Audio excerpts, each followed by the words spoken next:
Hey everyone, Good season number morning. 3 of the 5PL. How's it going? I can't believe we're back already. Feels like we never left. Crazy. Yeah, it's pretty insane. So our commentary crew for this one is myself, Carey Kreitz, Katie Rayner, and Brett Hendrickson, new to a rostered team, to a new Yeah. team. Want to give Can't us a wait. little insight before we jump into this week? All I'm going to say is it's either going to be record setting or record setting in a bad way. Either way. I'm sure your team loves to hear that. Oh, hey, whatever. Might as well be unbelievably good or unbelievably bad. At least both ways, it'll be something to talk about. Perfect. That's So true. before we move on, Brett Henderson, welcome to the Avalanche. I can't wait to see you guys play. Congratulations, and I'm sure it's going to be a stellar season either way. Yes, thank you. Yeah. So before we jump into season 3's details, we wouldn't do it justice without giving a little shout out to last year's champions, season 2, the Bombers. Congratulations to them, the crew. They had an amazing season. Yeah, that was a good season. They had a really good playoff run. Yeah. Their team was ready for that action, that's for sure. One particular player in Heidi Mapstone, but That's right. she ran the table on a few of our teams. Listen, the local pharmacy had the right amount of Rub A535 and stuff for them, so they were able to pull it out. Are you saying their team is old, Brett? Is that what you're going? What's that? Are you saying their team was old? Oh, not at all. Not at all. Okay. Seasoned. Seasoned. So Fair. this is the Cargill division. So a few changes in the thing. You can catch the podcast later this week, Wednesday, to get all the division details. We're just going to jump into the action here. So for week 1, we have the Misfits versus the Okanagan Eclipse, who have rebranded, but unfortunately will not be wearing their jerseys today. We feel sad for them. Their jerseys are coming in here in a couple weeks. And then we have the Pinslayers versus the Misfits, and then the Pinslayers versus the Eclipse. I think last year the Pinslayers got a late start to the season, so they're right in the action early this season. Yeah, I think so. Couple rule clarifications for everybody before we bring in our team managers. The double pull situation is now eligible for this season. So last year we were saying you could only make a pull in different positions, but this year if you pull, let's say, Adam Weber, put in Gary Baird sucks, you can flip him out for Victor Colbert right away. This is Whatever going to it come takes. in so handy because there was a few times last year that we made a poll and then we were like, oh, I wish we could pull this person now too, and we couldn't. So I feel like it's actually going to come into play more often than we think it is. Yeah, for sure. So the rules are on the website, or they're on the Facebook page, or they're not on the Facebook page yet, but it's in the They will private be group. soon. Yeah, They will be soon. will be soon. And then we have an emergency spare clarification for everybody. So the only time you can bring in an emergency spare is when the bench is empty. So the way it works is you have 5 players in your lineup, you have 2 on the bench, and you have an extra roster spot. If that roster spot is gone and nobody is on the bench, you can bring an emergency spare, unless it's a lady that happens to be in there. We may have to make that real clarification, but yeah, puppy joining the stream. Marley's joined the stream. Came running in. Perfect. Yeah. So that's the spare situation. Hopefully everybody gets that clarification. We'll put out a post about the total emergency spare situation. Clear as mud. And can only be used twice, right? That's We right. say that? Emergency spare is only available twice in the season, so use them wisely. Don't use them when you got an extra player on the bench and then you just think you need to have a second person on the bench. That seems like a waste to me, but Yeah. Fair. alrighty. We might as well jump straight into the action. Let's bring in our team managers here. So from the Okanagan Eclipse, we got Bailey Lawson, and standing in for Barry Urquhart, team manager, we have Curtis Dunas. Welcome to the show, guys. Hey, guys. Hello. So, first match of the whole season. Nerves? Anything going on? Excitement. Glad to be back. I think both of us, like Curtis's team and our team, had a pretty good season last year, so Yeah. pretty excited to jump back into things. Yeah, for Yeah. sure. Okanagan, you guys haven't made any changes to your lineups or your rosters? Nope, everyone came back, so still have that good, solid core group. So look forward to having hopefully another good season. So in the offseason, if people didn't notice, the Misfits had a bit of a lineup change. Curtis, do you want to let us in on that before we get this match started? Yeah, I guess it was end of June, beginning of July. Brandon Hagen messaged us saying that he's going to go join the Average Pros and bowl with his dad. So we had an open spot, and luckily Matt was available. Yeah, Mr. Matt Schultz, an ex-bomber. So we have a jump here. This is pretty exciting. This is what we were wondering, kind of even through season one, is like as the seasons go on, will there be teams mixing things up? Of course, Edmonton has quite a few teams, so that option is available across their teams. But this is kind of neat and great to see Matt Schultz back out on the lanes. So Yeah, he's pretty excited for this. good. That's awesome. Who's the away team? Misfits? The away team is us. Do you want to tell us your lineup? Yeah, so the lineup will be myself leadoff. It'll be Michelle Hoyle second, Jamie McCara third, Derek Gall fourth, and Matt Schultz fifth. And Bailey? Oh, and Ron and Haley on the bench. And then for us, we have Chris Bradford lead off, followed by Yvonne second, and then myself third. And then we have Trevor Rashwalski fourth, and then Mike Elder anchor. And then on the bench, we have Jesse Buchanan and Alan Burns. Perfect. All right. Well, you guys both know how this all works. Your teams are seasoned, been in the league a couple of seasons at least. So we wish you all the best and play well. Awesome. Good luck. Best of luck to you, Curtis. Good luck, guys. See ya.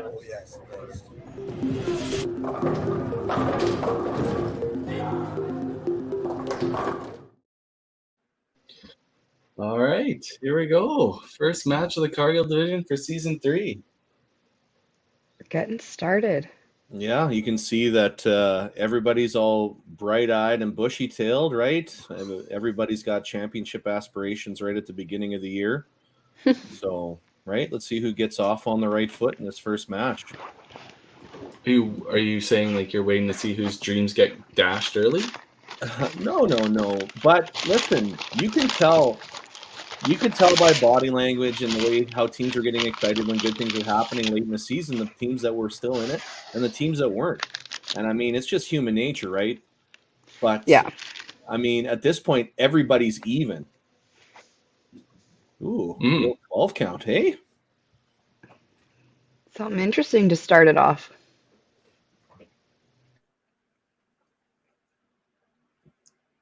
It's a good match, though, you know, with two up-and-coming teams, two teams that had much more success in their second season, right? And yeah, trying to make moves. They're in a really tough division, right? With both of the former champions, right? So good start there.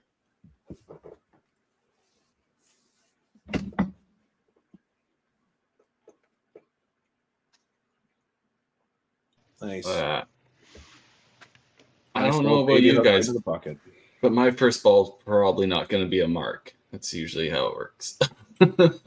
I'm calling 3-pin for you. Oh, so I was going to say my first ball will probably be a right 3-pin. I'll just lay it down and Carrie's will be a left. Yeah, probably. Yeah.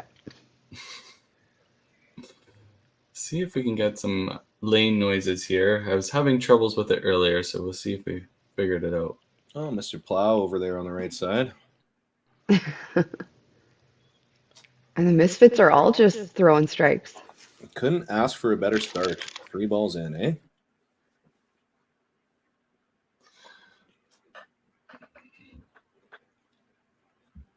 So we are at Lincoln Lanes and Bonnie Doon. That's Yes. correct. Right on. Well, don't hold anything back there, Misfits. Matt's inaugural Misfit ball. Will he match the rest of his team? They Yeah, put the pressure on.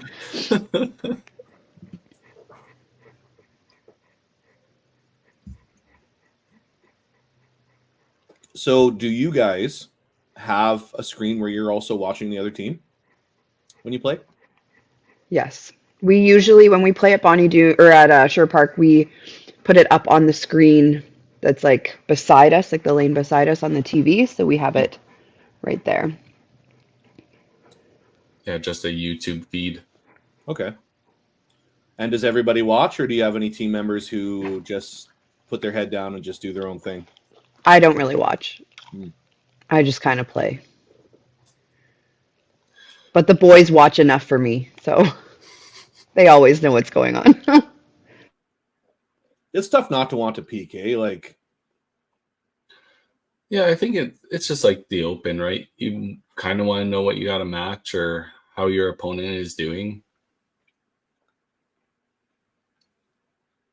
you think about it in this sport, though, like none of that stuff really matters. I mean, you're going to go up and try to throw a good shot and throw a strike on the first ball, throw a spare on the second ball, and get as many as you can on the third ball, right? Like that never, ever, ever changes.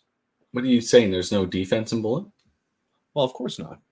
Just the lanes, depending, right? If the proprietor really wants to get after it, I'm sure they could play a little defense if they wanted. Yeah, the pins are the defense, Gary. Fair enough.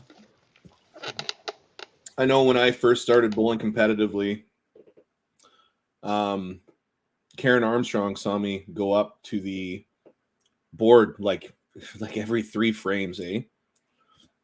And she just made a comment saying, like, I don't want to tell you how to live your life, but if you're throwing really, really well, it doesn't really matter.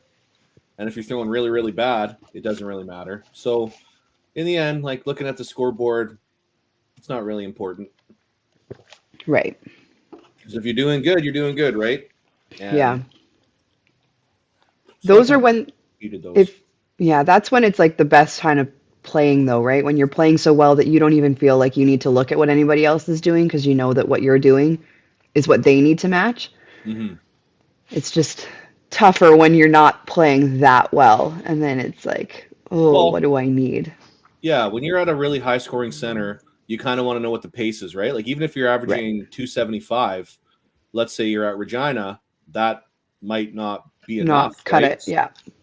So, wow. They're just like going to town. Not even giving us enough time to really comment on it here.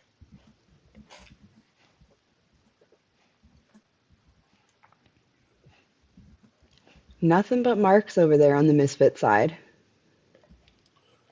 Oh, and there's a 3-pin from Jamie.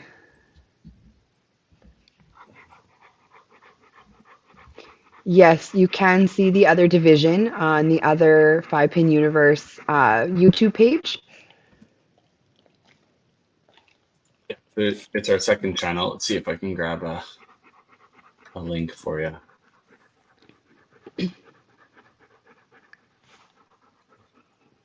Nice. Don't get to say very often, but Bailey muscles one out there, eh?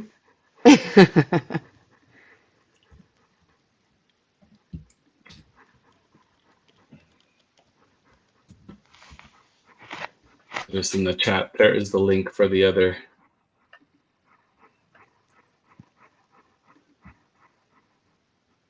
Oh, that's not what I wanted to do. Oh, wow.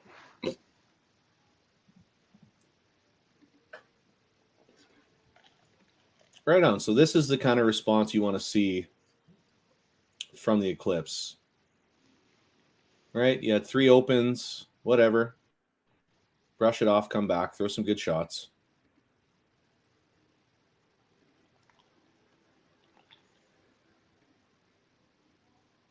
Oh, Mike with the punch. Good solid starts by both teams. I like how the Eclipse picked the one scoreboard that doesn't show all their names and is also Xing out the team total.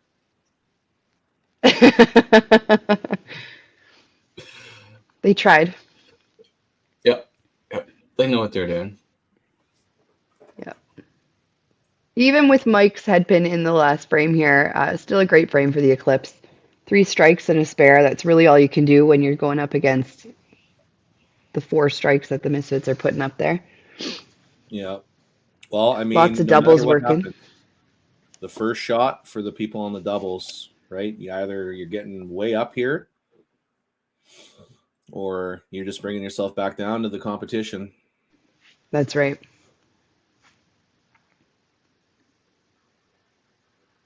So this may be a little insider info from the other division, but I hear Katie's brother may have prematurely started the match. What do you mean? He may have went up while interviews were still going on and threw the first scored ball. He's not even playing right now. Oh, all I see is they're talking about Jeremy in the chat. Oh, What's the yeah. rule on that? I just went over to look at the other stream, and it looks like Next Gen put their rookies on the bench this year, or this match. Oh, okay. They have Jenna, Haley, Julie, Cody, and Brad in their starting lineup. So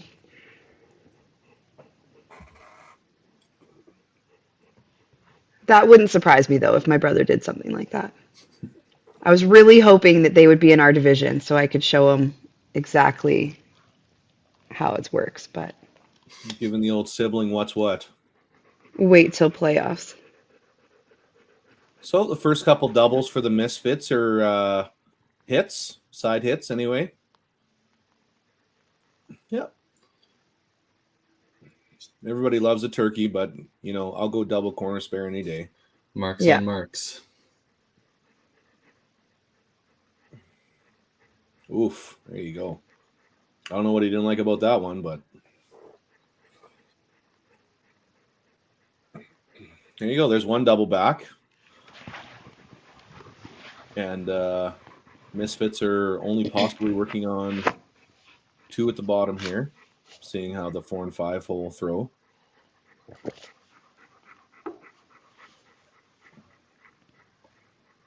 Great shot. Hey, Double over on the Eclipse side. string pull. Oh, the old Homer Simpson, Mr. Plow over on the Misfits side. What was Barney's? Or was that Barney's? Was Barney Mr. Plow? No, that was definitely Homer Simpson. What was Barney's snow removal called then? I don't remember. Brett, you're referencing an episode that's probably 2 decades old.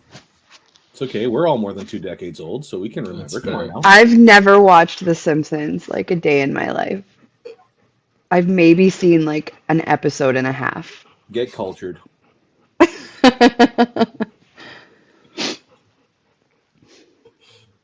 If anybody in the comments could please put in what Barney's snow removal service was called, that would be terrific. Thank you.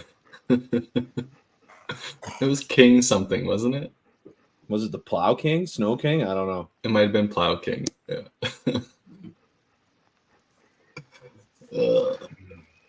Pop I'm culture so lost. references to hear Rainer. Pop I don't culture know. references. Talk about Jersey Shore and I can tell you any of it.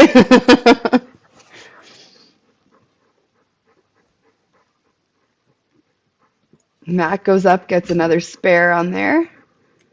So 2 good frames for both teams. Eclipse are going to have 2 doubles on the board, a strike and a couple spares. Over on the Misfit side, they have a bunch of spares working and 1 strike, so pretty close at this point.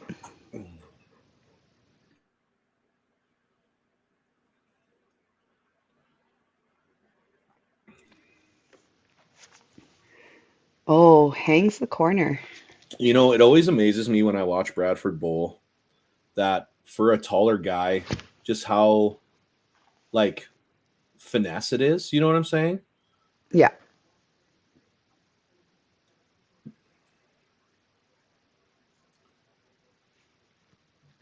It's just so smooth. Yeah, gets that hyperextended arm like real early in his approach and just strokes it right forward. It's a great looking ball.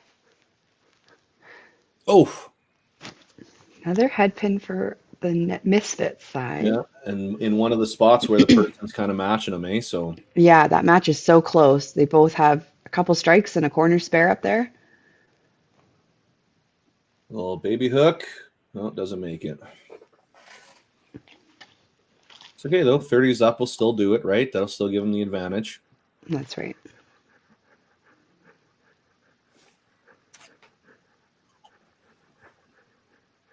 Did she get it there? Exact Oh, same shot as the first one. yep.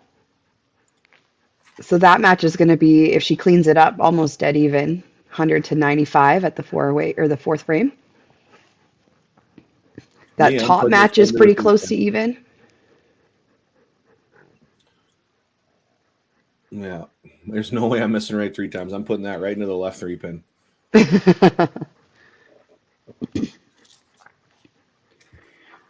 So there's Jamie's second 3-pin. Bailey has the double working over on the Eclipse side. Here's where it kind of comes into that whole coaching, like, do you pull early to give someone time to come in off the bench? Do you wait a couple more frames, see what happens? That match could easily start taking off on her. No, we're But not. then Bailey plows. So just like that, it's not quite as runaway as it once was.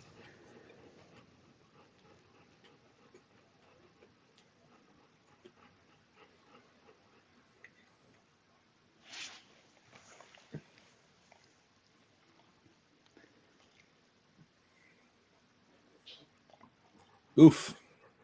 Derek tries to push, can't get the corner to go.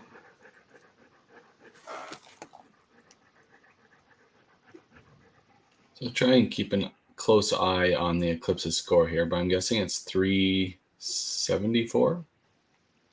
That seems like it would be right. We'll have to get Bailey and them to work on the technical scoring on their side, just so the screen's a little bit more available to see. They pointed at those desk monitors, and the monitor's just sitting just behind the blacked out glass.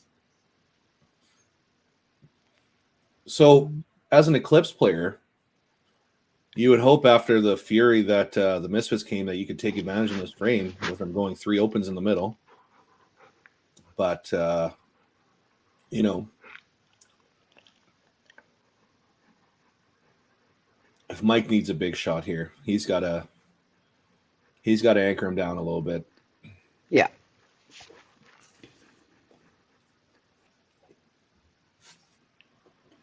And to keep his match close with Matt. Mm-hmm. Looks like, oh.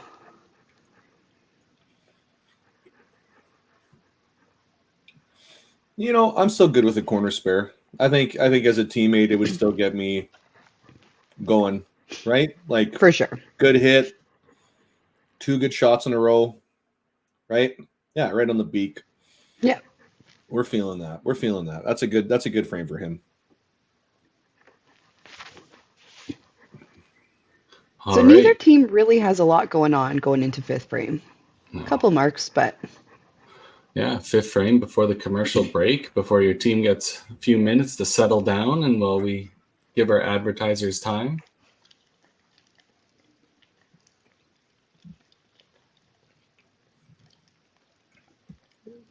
a little bit of a miss from Curtis. Great count for Chris.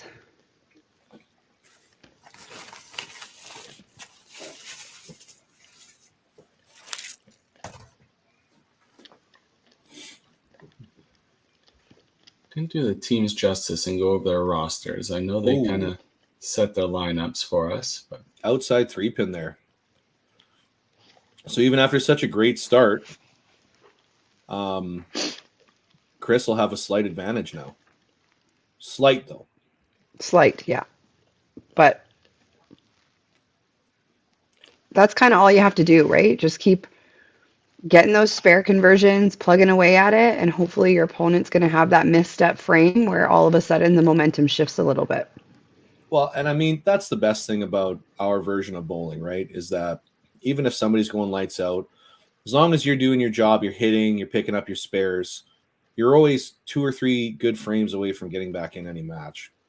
That's just it, right? If you can keep it close, and then you never know what can happen in that last part of the game too.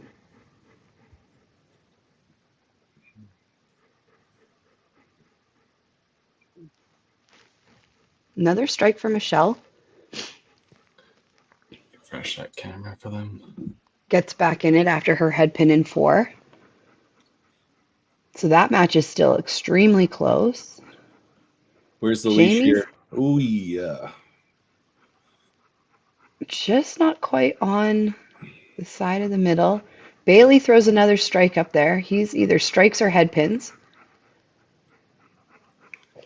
Be interesting to see if Curtis is looking, like I know their coach is playing Masters right now, but if Curtis is going to be looking to make a change. They do have 2 girls in their lineup, so they could pull potentially for Ron to come in, or they could have Kaylee come in off the bench. They've got lots of options there. I find it interesting that you wouldn't give the sub the second and third shot there. Yeah. But I mean, in this format with you being able to have their subs practicing over on side lanes at any time, it's not as crucial to have them have to have those second and third shots as it would be in like the open. Right, but I mean to get a couple with the camera on your back, right? True. Yeah.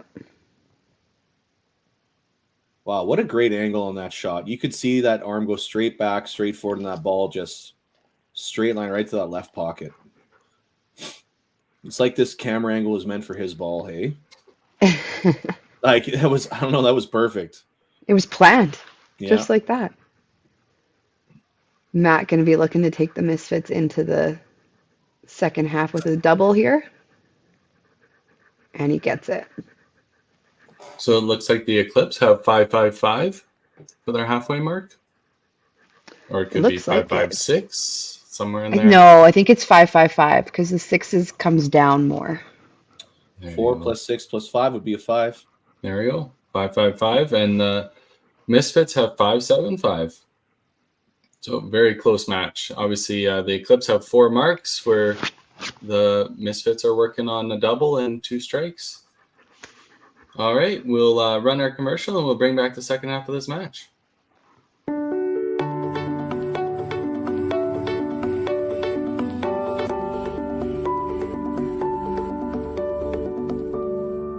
Cargill is proud to be supporting a truly Canadian sport like 5-pin bowling.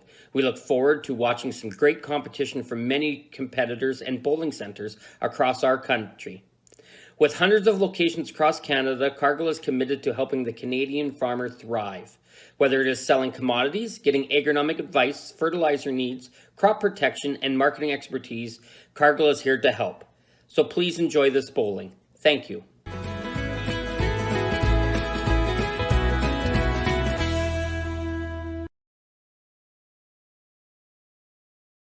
When you come to the Canadian Brewhouse, you'll feel right at home.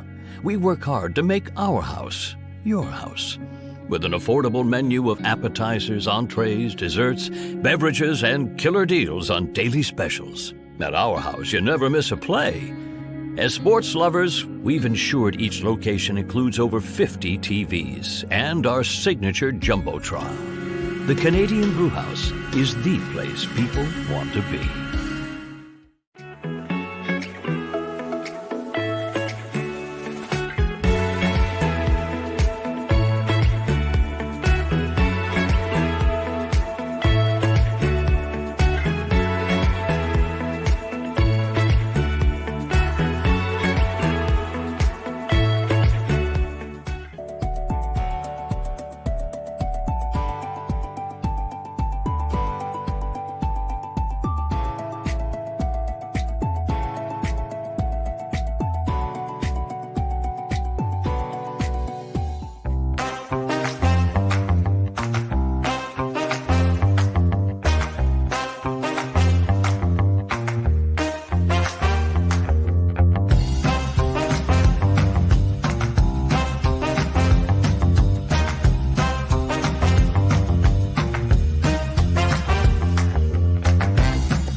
right, here we go. Last half of match number 1, week number 1, the Cargill division.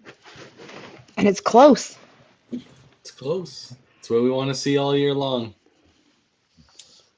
Big shout out to the Canadian Brew House. I feel like I've told the story before on a broadcast, but if any of you decide to take on the Rita Challenge, please tag all of us in it, because I really want to. I want to know somebody who's actually completed it. People don't complete that. I feel like there's a small select group of people who could. What exactly do you have to eat in the Rita challenge? It's like a 5 or 6 patty, fully loaded burger, and a full kilogram of poutine. A kilo of poutine. Yes. Wow. I'd get through 1/8 of that. So Maybe. the part that's challenging about it is that once you get halfway down the burger, meat starts tasting awful. Because you've devoured half a cow. Yeah. You start Get the hating meat sweats. ground beef. You're like, oh, this tastes like a garbage can. Fair.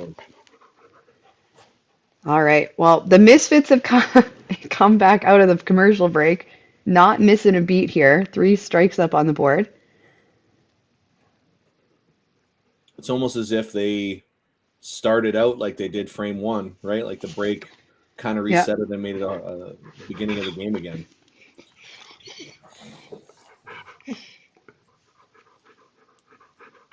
So, question for you guys as seasoned pros, and I'm always looking for tips here. What do you guys do during the break?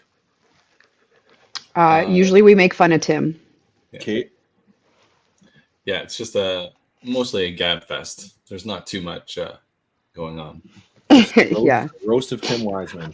Sometimes. No, we kind of just hang out, chat. Like, we don't really talk about bowling. No one's focusing on the match at that point.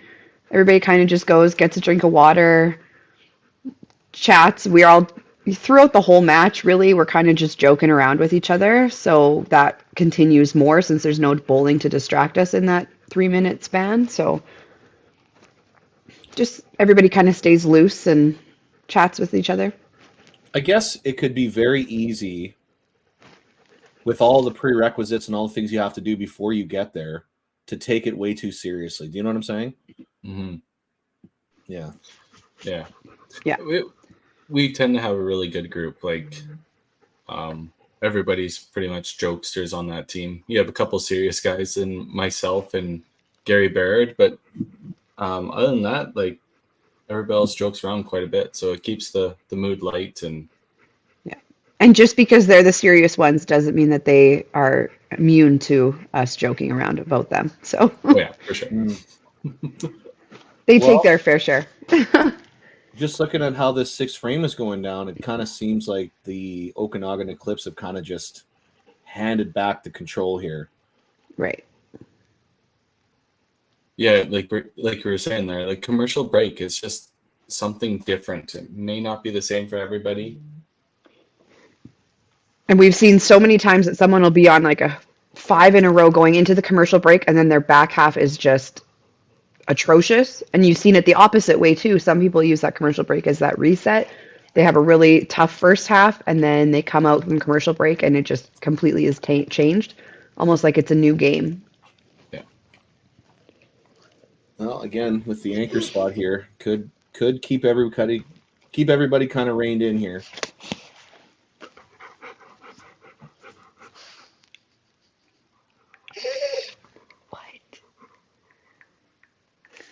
And the old split ski. Yeah. Yeah, so they come back off of 4 marks with just 2 spares, where the Misfits coming off of the 3 marks come back with 5. Big swing in the momentum. And have that double working with Michelle, which is going to give her an opportunity to really take an advantage over her match there. And just a reminder to all you people playing fantasy football there, this would be about the time of day to check in on your 11 o'clock. Oh no! I haven't checked my fantasy football yet. In case you have anybody with the questionable tag, you can see if they're playing in the 11 o'clock games or 12 o'clock games, depending on where you're at. It's only 9:30 here, Carrie. We've got time. But Oh, no. prime example, Brett. I didn't look at my fantasy baseball on Thursday or fantasy football on Thursday, and I had somebody starting that was out. So Saquon. No, I Saquon. had Ayuk in my other league that I started. Oh, yeah. Yeah, Oops. I had Saquon. Whoops. So that's not great. Not great at all. And considering that there is a little bit of scratch involved in our fantasy football this year. Yeah. Oh, just wanted to move a little bit more there, eh? And you'd hope the body English would get it there, but as it always often does, it doesn't do anything.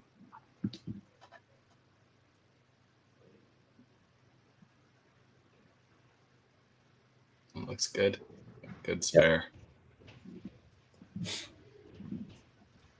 That's the kind of shot I see where it's just that speed where depending on the house, if she hits left pocket, that it skips the deuce, right? We've seen that shot from a lot of really, really good bowlers. That there's some centers they go to depending on the conditions where they throw that little baby backup or the little hook, right? And if it goes Brooklyn, it hops the deuce. Yeah. Yeah, very true.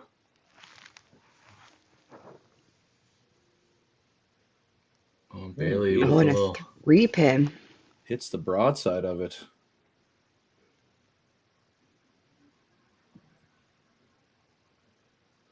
Well, at least we can smile about it. Well, not much you can do about it. It's immortalized on the internet now, so. Oh, you could try to half it. Do you guys make adjustments if you punch a 3-pin? Do you move to the side of the pocket to send the pin down to the deuce? Yep. I don't. You just throw your strike shot? Yeah, because if I threw the 3-pin, it's because I just threw a really shitty ball. It's not anything. And usually if I can throw just like a good strike ball in there, I might aim for like one pocket over the other a little bit, but I'm not that good to be able to actually do that. So Yeah. Mm-hmm. yeah. Yeah. Well, I throw back up from the left side. So if I put it down and punch the left 3-pin, String nice. pull. If I punch left 3-pin, I'll move to the right side to try to catch right pocket. Make sure I put it in there. Yeah, if I miss right, like hit the right 3-pin, I'll throw my same shot. If I hit left 3-pin, I jump way right, so I can hit the right pocket and send the head pin over. Yeah.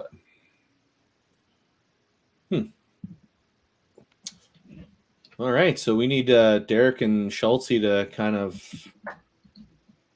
put a tourniquet on this, eh?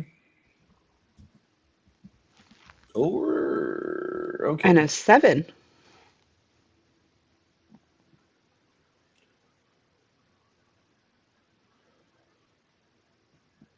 Not to say that Okanagan made a big. Oh, here we go. Looks like a sub. Burnsy's going in.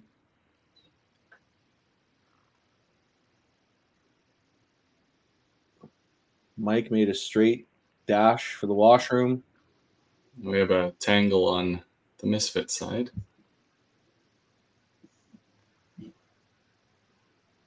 Hit it right on the beak.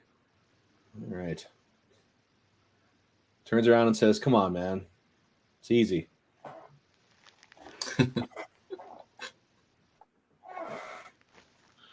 Okay. Well, I just got a notification. What's that total? It's not playing. 763? Or 3. 763? 767, I want to say. 767. Yeah, the 3's more rounded at the top. So still a really close match here, but Eclipse has a few more marks going into 8. Yeah, Misfits are opening this one wide open after a strong 6th frame. For sure waiting for him, eh? Hey, you don't want to get too far ahead, right? Yeah, for the drama. It's good for TV. Yeah. In As this a case, competitor, good for you're YouTube. thinking yourself, but a strike here. I feel like because the Eclipse don't have any doubles, right? Right. I think a strike here kind of calms everybody down, and right, okay, guys, let's just finish this out, eh? Mm-hmm. Mark Johnstone is thanking Brett for the fantasy reminder. You're welcome. Oh, and another, this is a little unusual. We don't see Matt Schultz miss the middle that many times in a game. Like 4 times out of 7 frames is pretty out of character for him. Do you think he's just trying to avoid like the big H? I think. Maybe. Like the one he just threw, the old plow on the second shot. Yeah, that's the struggle. It almost feels like that might be what he's doing, especially when his team had like a rough frame.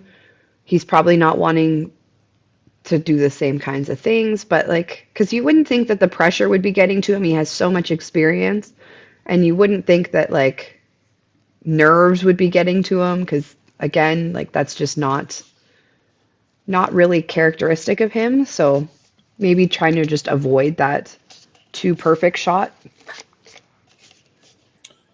So for the slow pitch equivalent to what the Misfits are going through, this is where the team captain goes and kicks all the bats onto the ground and says, "Wake up."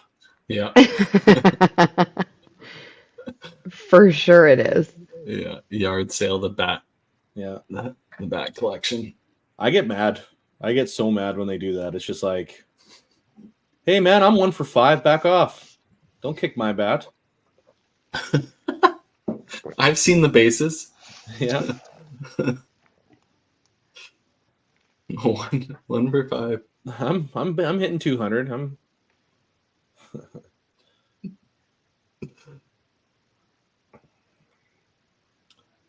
Actually, the biggest pet peeve is if the person behind me takes my bat and absolutely torpedoes it towards the dugout. That'll get the blood going. Those bats aren't cheap, man. It's fair. That's why I don't buy mine anymore. I just use everybody else's. That's smart. I'm using the same bat that I used like 10 years ago. It's probably not even legal anymore. 10 years ago is when they switched stamps, so it's probably still good.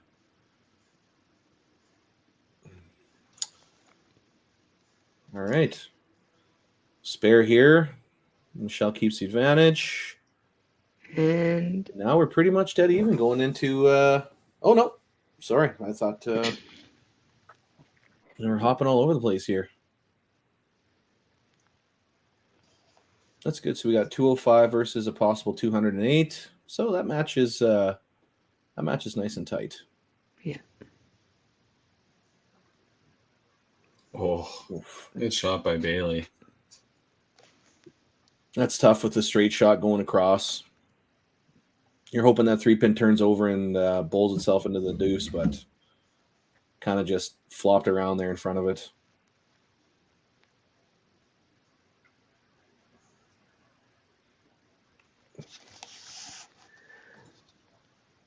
Ron in for Jamie. Doesn't get the mark.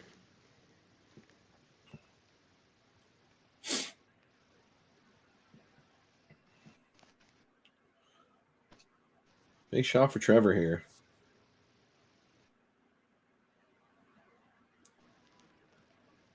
Just gets it down early.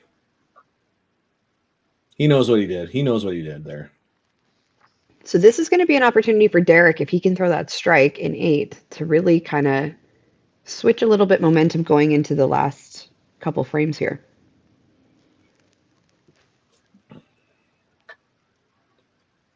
There you go. Big half. Somebody got excited. The scoreboard was rocking. So right now, as it sits, we got ourselves 1 for Eclipse up top. So a ball and a half advantage. We've got 1 for the Misfits. But that one's close. We got another one for Eclipse. Matt with the big strike there. And a big advantage at the bottom there, and then the 4 spot. So this could still go either way, right? With 90 for both for the bowlers up on both sides here, with the 3 marks on each side, but no double, so you don't have that one person that can throw that 45 and really put you up or get you back into it. Yeah.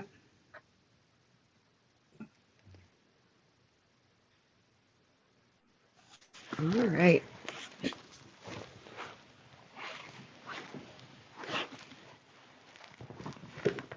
$877 to $881. That's what it looks like. Yep.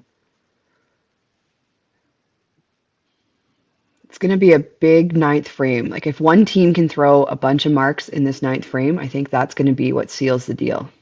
Oh, no, Oh. the blow through. Ouch. Not ideal. Curtis gets the strike on his side.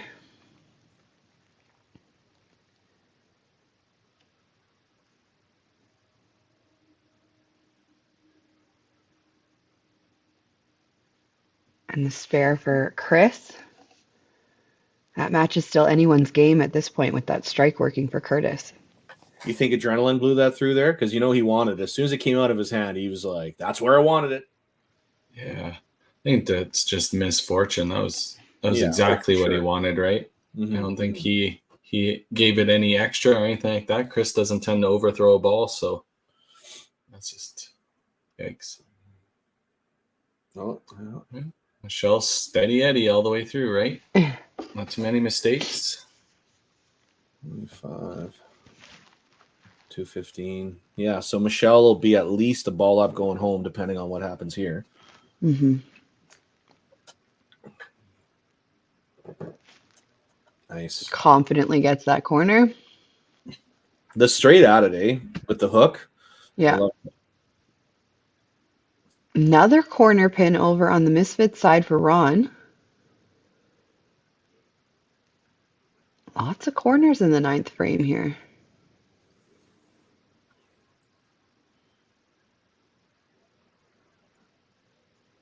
Oh, Oh no.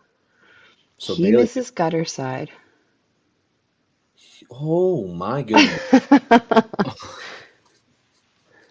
Those corners are getting sticky. Like, you know, when your car sounds like that, you got to take it to the shop, right? Roar, roar, roar, roar, roar, roar, roar. There we go.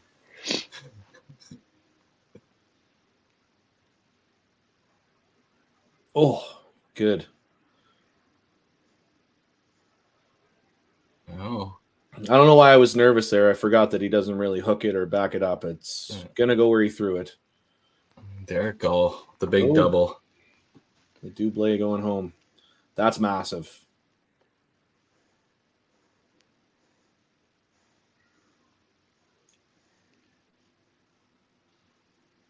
Oh no.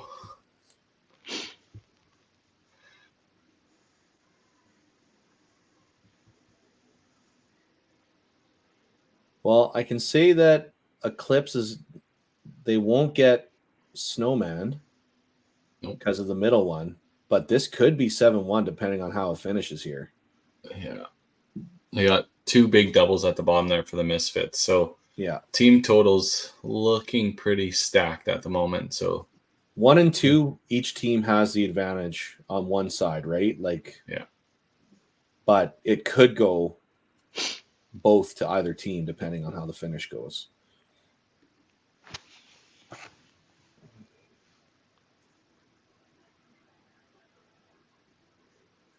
You hate to see that in the 5 spot though, right? That one match that now it's so far gone that best case scenario is a tie, right? Yeah. Because of the huge advantage.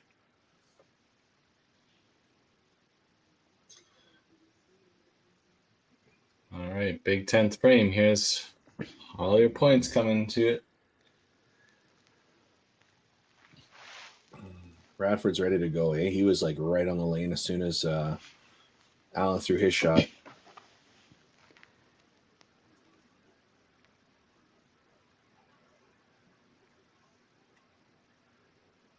Oh, walking running it it out back. Gets the strike. with the old Super Nintendo filter on there. And a head pin for Curtis will seal the deal there. Match 1 goes to the Eclipse. Well, now we're trying to make up 20 points here, right? Yeah. Get to 30. Okay, everything you can. 1,000 on the nose, though. Or is that 1,009? I think it's 1,000 on the nose. Punches a head pin on the second shot. Oh, that was 1,008. Oh, Yep. Here we go. We're pretty good at guessing, but sometimes we're wrong. Yep. Yeah. Yep.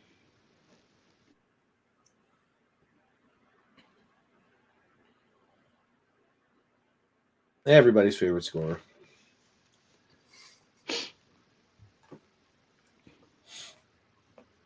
Deux cent soixante-neuf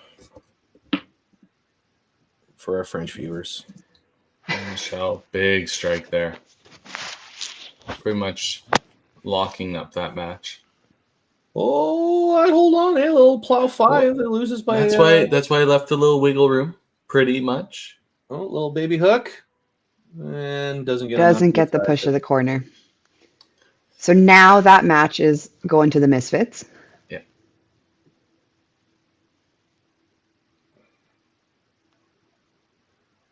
Ooh. There's the plow. Okay, so she can win the frame anyway, right? Get her team Yeah. a little bit on the total pinfall side, right? Yeah. And then they're just going to need those last 3 bowlers to do whatever they can because those doubles working at the bottom of the Misfits lineup is going to be hard to go up against. Yep. Yeah. Guys, many points here. Oh. All right, 1-1.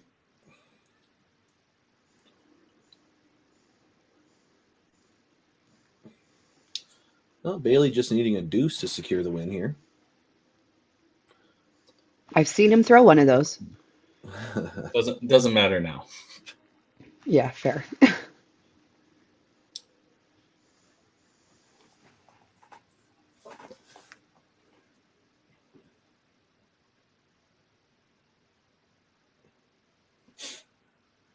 So not the games that Jamie and Ron wanted to put together, or even Bailey, right? But a point for Bailey. He's happy. Yeah, I think, as an Eclipse player, you're looking at this and saying, like, we can play way better than this. Right? Like, Yeah. This isn't us, for sure.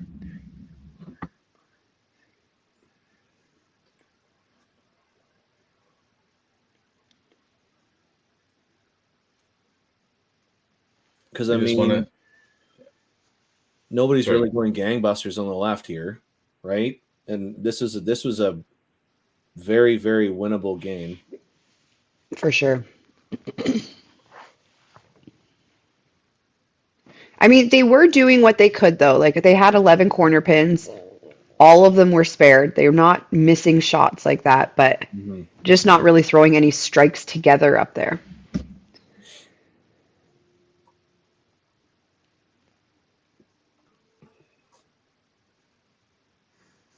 Derek throws the turkey.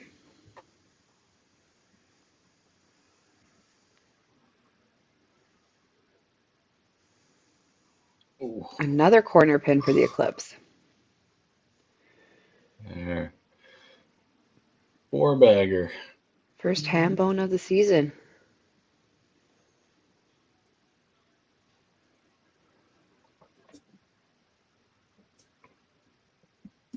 Gets the spare.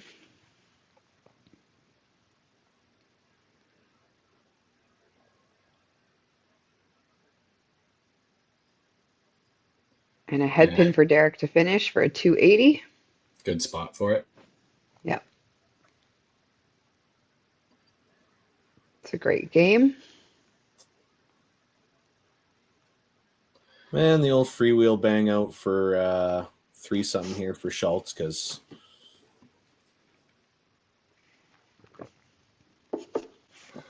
Literally just has to keep on the deck for 4 points. yeah.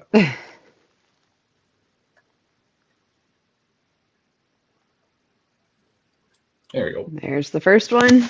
But hey, I mean, a bowler like Schultz, you see how you're bowling, and you back of your mind, you're telling yourself, "Oh, league MVP, league high average," right? You know what I'm saying? Like I'm just saying, right? There, it's not like there's zero motivation for him to throw well, even though everything's locked up, right?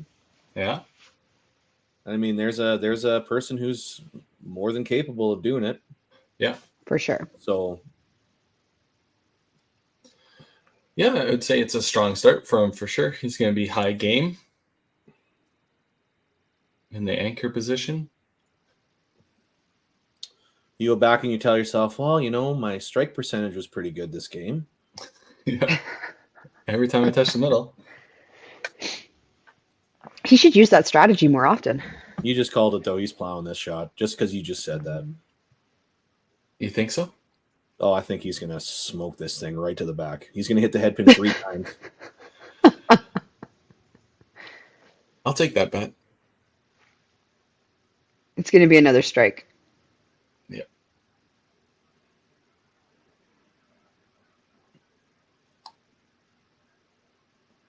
All right. Okay. Yahtzee! First 5-bagger of the season. 1246 to 1161. Oh, 1261. Sorry, to 1161. So 100 pins. Easily could have been made up at some point in time in that game, but yeah, for sure. So we'll do a quick turnaround here. We'll bring in our managers and get the closing remarks, and we'll get the commercial roll and then jump straight in. The pin slayers are waiting in the wings here. All right, so from Okanagan Eclipse, Bailey Lawson, and from the Misfits, Curtis Dunas.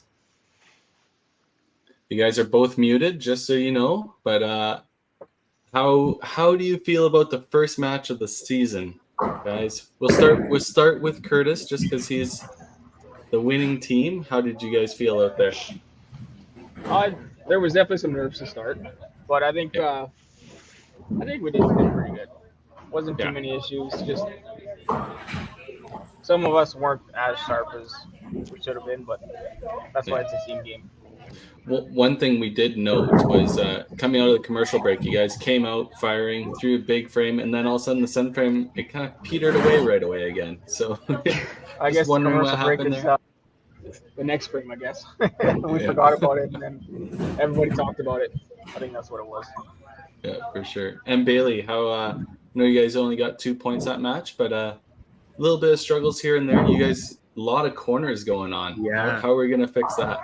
I mean, we were hitting, they weren't strikes, but I mean, we were sparing a lot of our things, and that's really important. And I think that's what kind of kept us in the game right up to the end. And I think it's one of those games where, like, if you look at just the point spread of 6-2, it doesn't really indicate how close the game was, because it may seem just like it's just a bit. It was more of a blowout, but we were actually really close coming home. So team feels good, and we played well. It's just a couple of untimely hits here and So there. you just need a few more of those to go, hey, and then your momentum and all that, right? Well, now you guys do have the game break before you play the Plain Slayers in the third match of the day. So hopefully you guys get those corners worked out, and maybe see if you can get that monitor propped up just a little bit in that bottom right corner so we can see your guys' total. Other than that, we're good to go. Oh, it's kind of cut off by like the blacked out glass. Yeah. Maybe if you can figure that out, we'll be good. We figured out the score as we were going along. We'll fiddle. Real subtle, Carrie. Real subtle. Yeah. No worries. All right, guys. We'll see you Okanagan in a match. Misfits, Curtis, we'll have you back here right after commercial break. Sounds good. Thanks, guys. Right. Thanks, guys.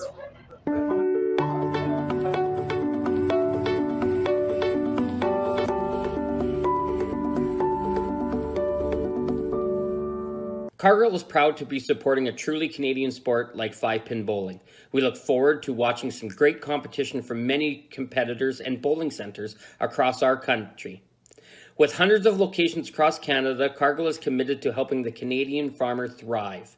Whether it is selling commodities, getting agronomic advice, fertilizer needs, crop protection, and marketing expertise, Cargill is here to help. So please enjoy this bowling. Thank you.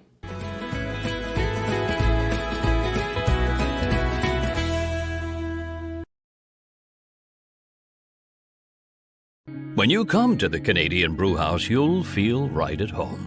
We work hard to make our house your house. With an affordable menu of appetizers, entrees, desserts, beverages, and killer deals on daily specials. At our house, you never miss a play. As sports lovers, we've ensured each location includes over 50 TVs and our signature Jumbotron. The Canadian Brewhouse is the place people want to be.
All right, right into the action. We get match number 2. We have the Pin Slayers versus the Misfits. So we'll bring in Yvonne, manager for the Pin Slayers, and Morning. Curtis, back from the Misfits. Good morning. Long time no see. So Yvonne, obviously you guys have been practicing. You set up the cameras fairly early, perfect for the tech Yep. side. We love that. How is the team feeling? They're good. They're good. You know, a little nervous to start first game of the season. So, Yeah, but they're ready to go. perfect. Did you guys happen to watch the first match and see how the Misfits came through? We did. Any strategy based on any of that, or are your teams just ready to set their lineup and ready to go? We're ready to go. Yeah, Perfect. we're up for the challenge. Yeah, for sure. So Yvonne, we'll start with your lineup since you're the away team.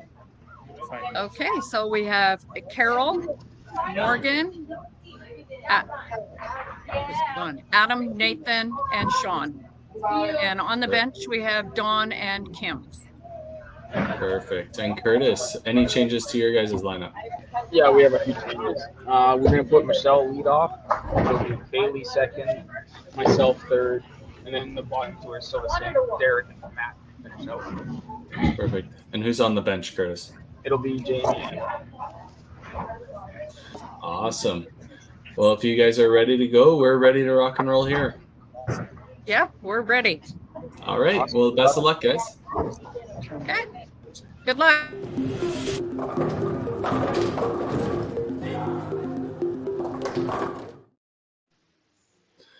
All right. Here we go. Well, let's see if the Sasquatch can take down 2 dragons in one day. Yeah. Slaying dragons. So we used to call it at the bar at 2 a.m. Oh, I know. You gotta slay a couple dragons before you get the princess. That's what my buddy would always say. If Mario Bros taught us nothing. That's right. So from Van Island Pinslayers playing out of Brecon Lanes, we have Kim Sundin, Sean Eby, Adam LeBlanc, Don Campbell, Carol Mitten, Morgan Theedum, Nathan Wymore, and Yvonne as the manager. And one of you It's a want nice to new take logo. on- Yeah, their logo looks good.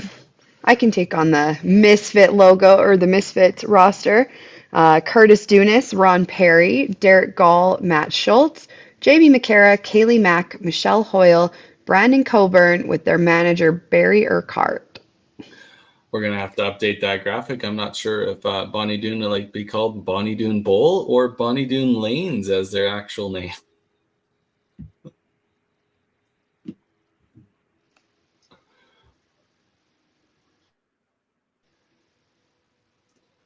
Let's wait for them to get their lineup started here, and you guys are ready to go. Throw that first ball. There you Carol go. getting on the lane here. That's what they were waiting for, Carrie. The go ahead. Yep. Waiting to be told. And go. That's Big pretty good start. strike to start.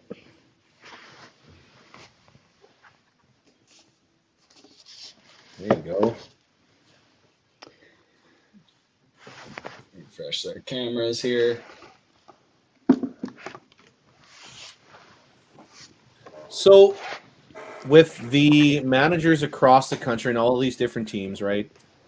How many of them do you think actually do make adjustments to lineups based on what the other team puts out there? I don't think very many. Yeah, Yeah, I don't think we've seen much of that in the second season at all. So the matchups, I think, are just put the best team in the order you think that they'll jive the best and get you the best total for, I think. I feel like the only spot you can really look at a team's roster and be like, this is where this person's bowling is anchor. Right? For the most part, you can look at the teams and be like, yeah, this person's probably bowling anchor. And then other than that, it's just, yeah, how everybody follows each other up and stuff, right? Yeah, potentially the only other spot I would say is maybe leadoff as well. Yeah. Well, you see the adjustment that the Misfits made, right? They took their bowler that was on the middle most consistently, who was on the side most consistently, and popped them up top, right? Yeah.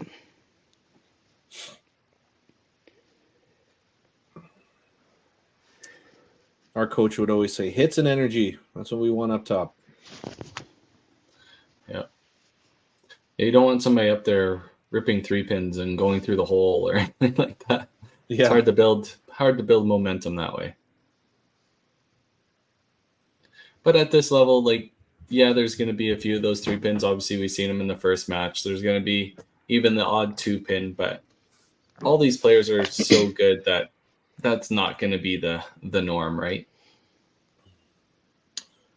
I feel like Misfits have an advantage in this game, having a win under their belt already, right? Yeah, I would tend to agree with that. I think having an early match, and especially the win too, right? The win is carrying a little bit of adrenaline. Uh-oh, they didn't reset their stuff.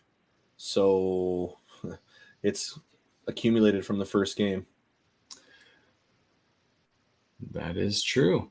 Although bottom left. But we have game total, bottom left game total. It tells us what. Yeah. The only problem is I don't think the pin slayers set up there as a total. So we may have to add up theirs. It was week one, just trying to figure out all the little things. Yeah. I don't remember. Did they have Steltronic last year? I don't believe they did.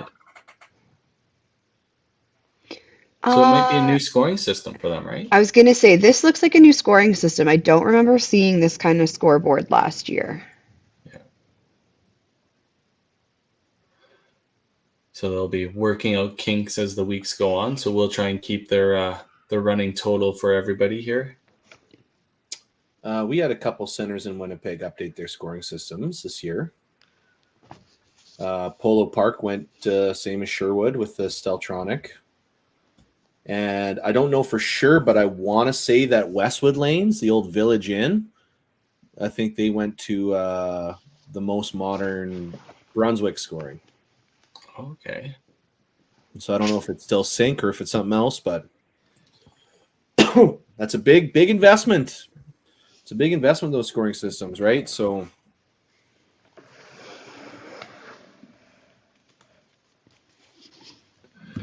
yeah, that black on blue isn't the best for the cameras to pick up either. But anyways, we got solid frame. So we got 72 out of the first frame for the Pin Slayers.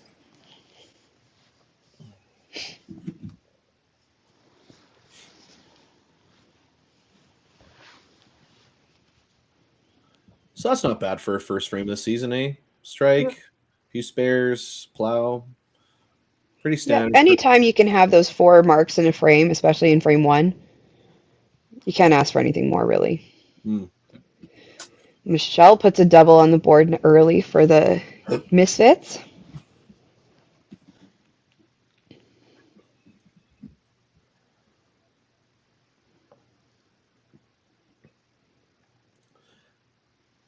I think if we get a good hit here from the Misfits, I'm thinking we might have a big game here. Oh, she gets a lucky corner pin to fall, so instead of the split, has the chop. So hopefully she can take advantage. I Carol don't want to cleans put up the her curse on headband. anybody, but I feel like Derek and Matt are both going to go huge this game. I just think they're kind of like primed for it, you know? It's a bold statement over there. Well, I mean, Schulte was 100% on hits. True. Right. Derek was really solid last game. I think if anybody on that team is going to go off, it would be those two. They're having a good day today.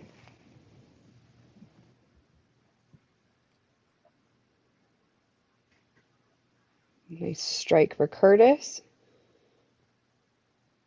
Morgan gets the strike. And that's not to say that the Pin Slayers can't equal them, right?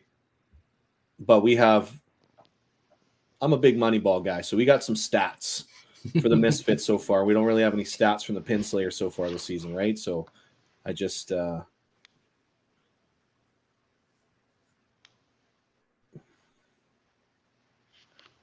nice shot. I like that. I like the big upswing into the big backswing, right? I just like the momentum that has. We have the Alblas sisters. 2 of them get the big upswing into the backswing, right? I've always liked just the whole pendulum aspect of it, right? Right. Makes it a little bit harder to make mistakes too, right? If you have the pendulum.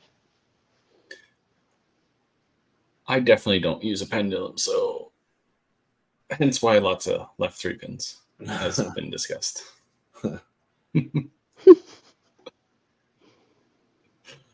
Well, just like a golf swing, as long as you're straight back, straight forward at some point during your throw, then it works. Yeah.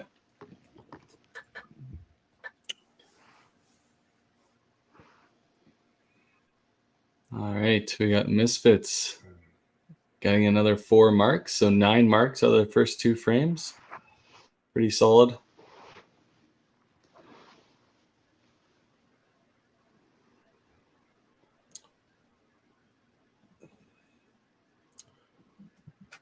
I'm digging Tom's going to be looking to get a strike here.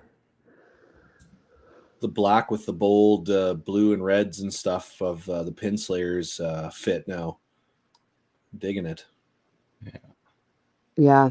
The new logo and rebrand for them has been really sharp. They didn't get a rebrand. That is their logo. Is that the logo they had last year? Yeah. No, it's not. Yeah. Oh, I don't remember. Did they order new jerseys this year? Nope. Hmm. Just Could have better sworn cameras. it was different Just last better year. cameras. Could have sworn. Well, if it doesn't happen at Sherwood Bowl, it doesn't matter, right? Am I right?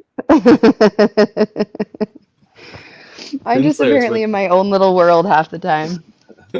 Pinslayers with 180 through the first 2 frames. Which is great in darts. Yep. Pretty much the best you can do, right?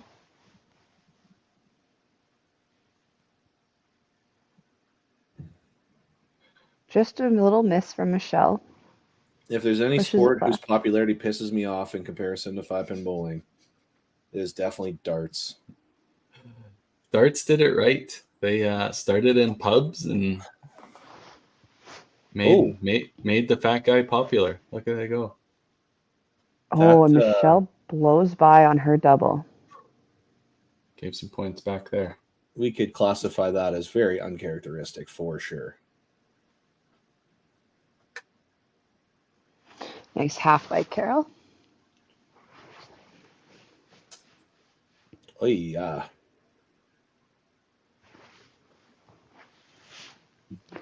Five miss. That's not more than 6, Michelle.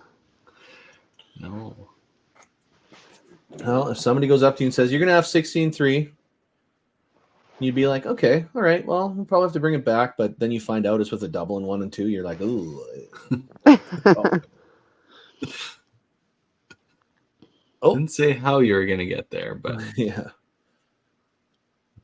Kaylee with a head pin following Michelle's 5 frame. Here you have the pin slayers are just plugging away, putting some marks up. These, I don't remember last year. Well, a little bit of the pin slayers. I know they had a lot of like sparables, like chop spares, left corner spares. So I'm not sure how well the house scores, but lots of shrapnel up there. Yeah. Kaylee getting the cleanup on her head pin.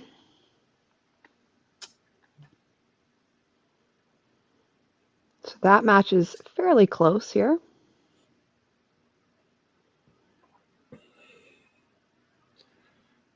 Within a ball. You always want to stay within 1 ball, right? Within 15 pins, anything can change.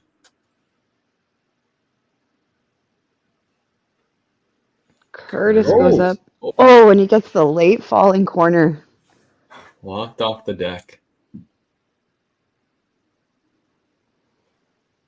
Just a little bit outside for Adam.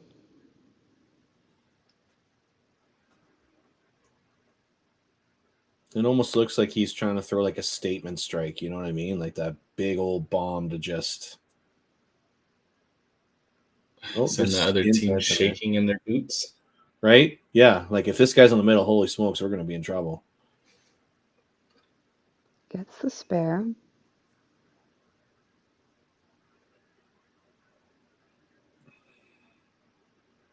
Derek with the chop spare.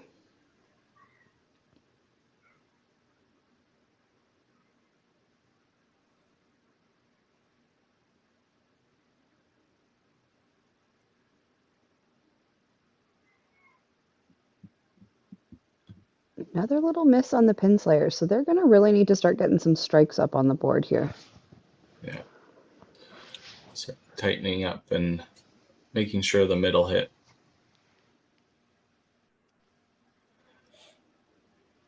So Matt, obviously, in frame 2 has first unsparable of the day. Even though it is sparable at Bonnie Doon, but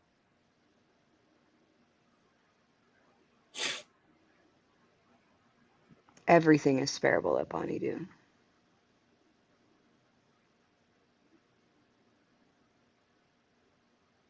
All right. Let's see if the anchor can hold it down here, right? Stay basically even in their match. It's a big lefty, Mr. Sean Eby.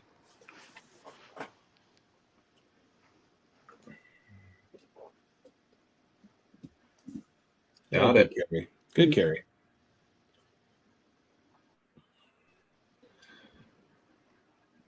I'm supposed to keep up on the score here.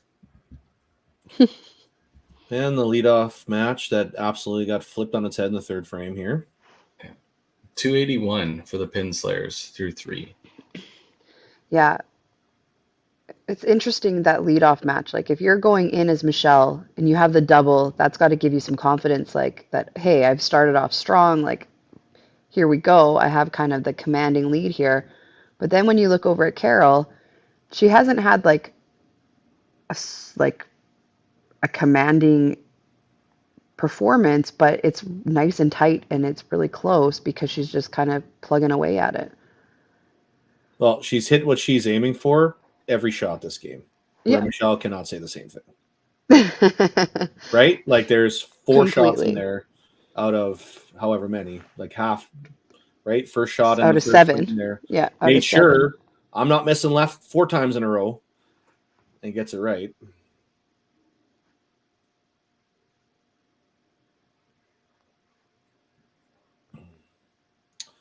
I like that big sweeping back up there. It's a good looking shot. Mm-hmm. Very Shauna Piri-Lane like. It is, yes.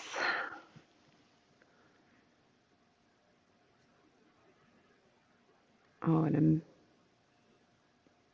just as I say they haven't missed what they're aiming for, they received the corner. Miss. So that's not Carol's fault. That's your fault. That is 100% my fault. That match just kind of keeps going back and forth. They just take turns who's going to have the lead going into the next frame. Morgan back up on the lane here. She threw a great shot last time, just couldn't get that corner pin to go. Well, I feel like I commentated on a Pin Slayers game last year, and Morgan was throwing absolute bombs the entire time. Yeah. Just that She had end that- over end heater. At angle too, right? So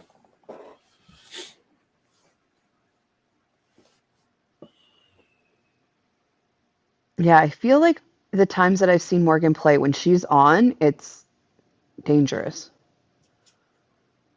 yeah, it's those devastating strikes that we were kind of talking about before, right? It's just like 5 in the pit every time. Mm-hmm.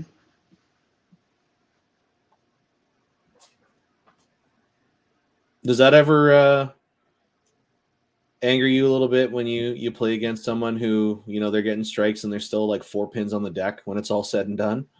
And you're just kind of like, how are they all falling? Yeah. I know I've you had don't that. keep the string, right? But Yeah, I've had that a few times where it's frustrating because you're like, oh, like how are not a lot you can do to counteract that. no. Misfits running into a little bit of head pin problems in frame 4 here. Hopefully Matt will be able to kind of turn it around for them going into 5. Adam looking to get something going for Pin Slayers after they had 2 open frames. He misses. Shout out to the 5-Pin Universe Pro League technical team for the quick old total overlay for the Pin Slayers here. I already made a mistake in it, but I corrected it. As long as you're in I was the going to say, ballpark. didn't that total say something higher before? Yeah. Oh, here's a switch. There we go. First pull of the game. Don Gets- Campbell into the game. Oh, just about gets the spare. Can't get that corner to push. Matt gets a double on the board for the Misfits, so they have something working for them going into frame 5. Few marks up top. Interesting that they would make the switch there, right? You've got your 4-hole is going for the record for most amount of 5s in a row here. Right? Like, and you had your 3-hole went strike spare. Yeah. I mean, with the double pull, they still have the option of pulling in 4 as well. And I would probably be looking at that now, which I I think think he maybe just they resigned are. himself to it, right? I think he He just turned didn't around. want to go for 8. I think he just turned around and said, "Yeah, make the pull here." Get me out.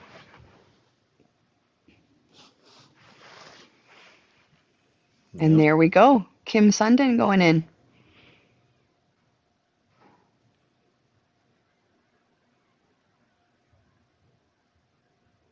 Yeah. She gets the spare. What a good choice. Both of the subs come in and kind of, do the job, right? Yeah. I like the Pinslayer strategy of pulling early in the 4th frame, giving their subs time to work. Sometimes we see pulls happening in like the 7th, 8th frame, even later, where it's almost a little bit too late for anything to get going. So I like that they've pulled a little bit earlier in the match, give their subs some time to work. Well, and now everybody else is in. Like, this is it. This is our 5 till the end of the game now, right? Yep. No more pulls for the Pinslayers.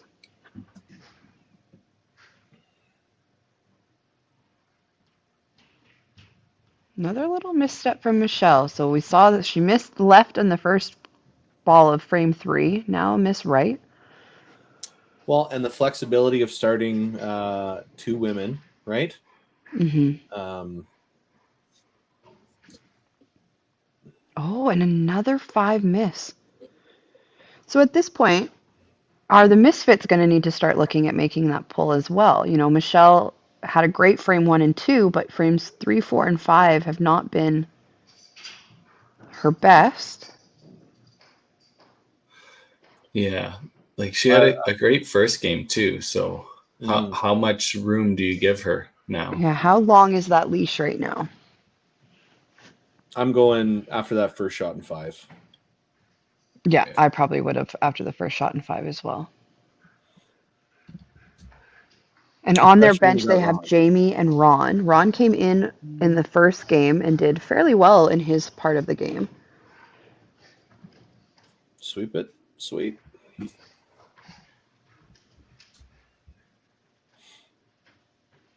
And you just hope Kaylee can kind of hold it down and just be nice and steady here, so you don't have to worry about that spot too, right? Because one of them's going to have to stay in the game.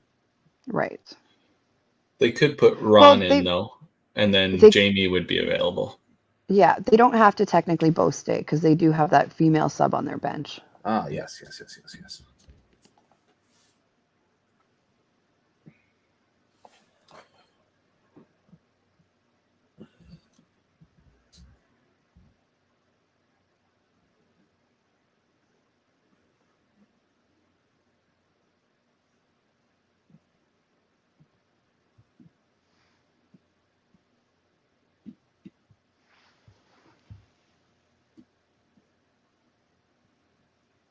Good Big shot. strike up there. So when is the first Alberta C5 or Masters tournament for tournament division? Tournament division? I have that one information. weekend after Thanksgiving. Okay. It's always the weekend after the Autumn Open. Nice. And it's in Edmonton that weekend, right? Correct, yeah. We are going October 1 is our first wow. tournament division. The weekend before Thanksgiving. Mm-hmm. So all of our guys that are going to Calgary are going to have a nice little 8-gamer under their belt. Yeah. Get some practice in before coming up to Calgary. Back-to-back head pins for Derek. He's cleaned them up.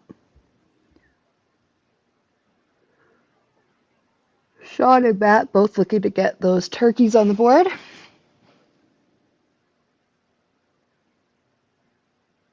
Nice. Sean gets his. Can Matt answer?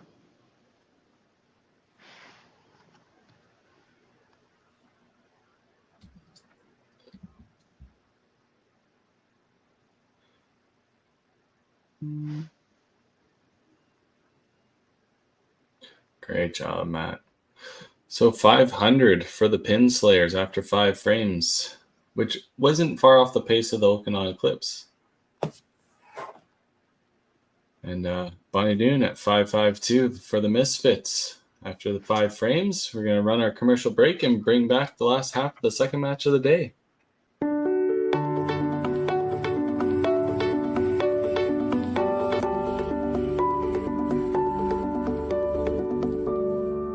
Cargill is proud to be supporting a truly Canadian sport like 5-pin bowling. We look forward to watching some great competition from many competitors and bowling centers across our country. With hundreds of locations across Canada, Cargill is committed to helping the Canadian farmer thrive. Whether it is selling commodities, getting agronomic advice, fertilizer needs, crop protection, and marketing expertise, Cargill is here to help. So please enjoy this bowling. Thank you.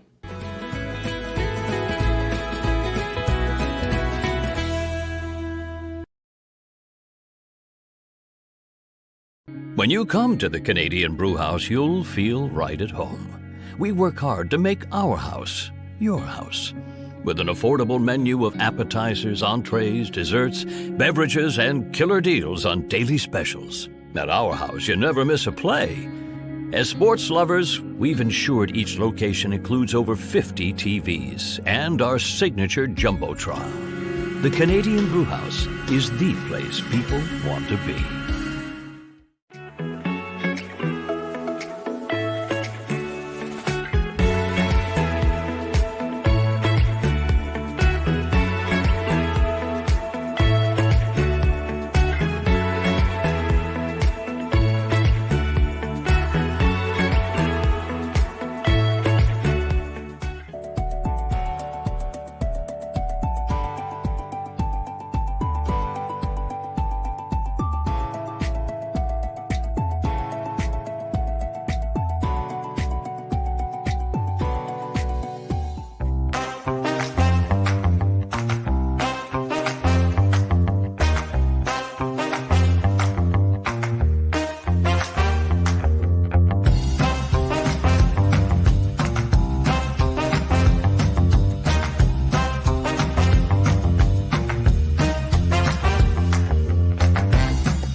All right, here we go. 500 for the Pin Slayers, 552 for the Misfits.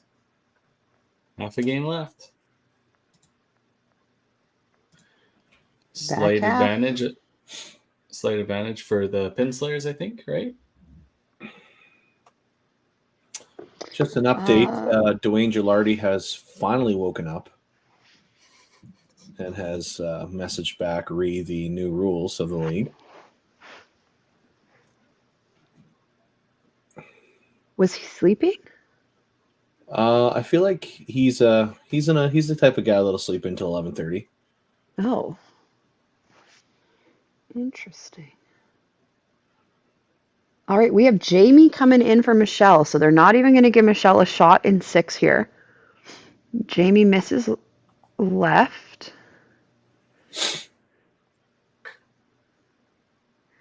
Carol gets the spare in 6. That match is still extremely close. If Jamie spares here, it'll be 100 to 111, both working on spares.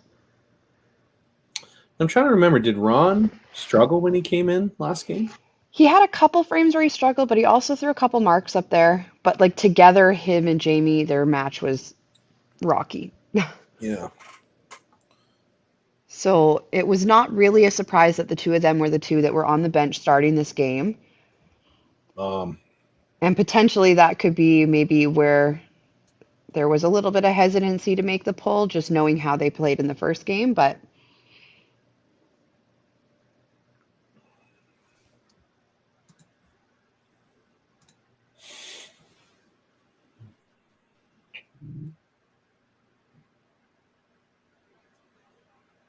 Ooh, just a little thin.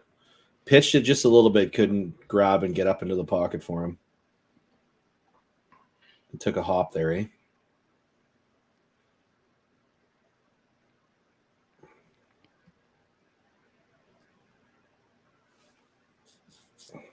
No doubt on that corner spare.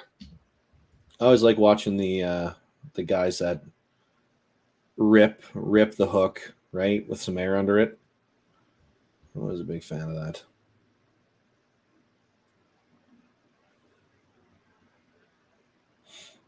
So it looks like the only thing holding back the bottom three here on Misfits is head pin trouble.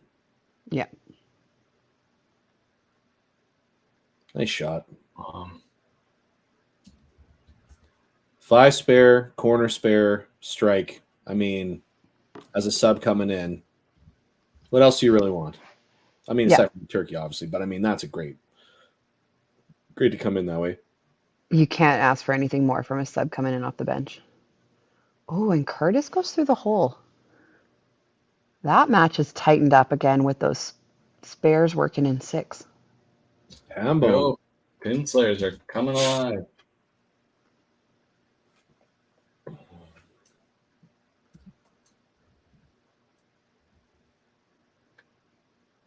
Oh, just tickles the middle, gets the pin to fall. He took a big rip at that one.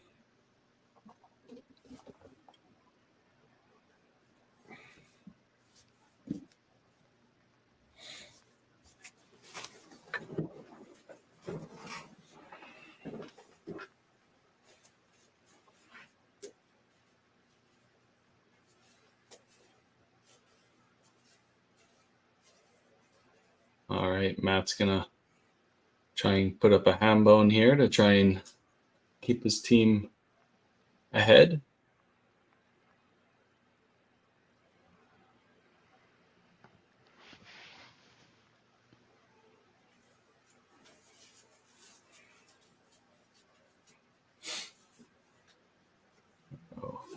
He gets the matching ham bone. A little fired up there. Coming off the lane with some intensity. I feel like that's kind of what the Misfits were missing last year, is just having that player that really like brings that intensity to the lineup and that energy. Yeah. Matt definitely will bring that to the team. That veteran status too, right? Like, Yeah. I mean, they had Michelle Hoyle, so she definitely had the veteran status, but not the same energy level, right? Yeah. Just to get everybody really fired up, throwing those big shots when needed and coming off the lane like loud and fast and Yes, definitely energy and intensity. He brings it in copious amounts. he does, yeah. copious. Word of the day. Copious. Carol gets the strike on her spare. Great place to put it. Just hold it down up top. That's great. Yep. Nothing huge up there, but enough just, sparing what she can and marks on marks when she can. Marks on marks. Keeps that lead extending.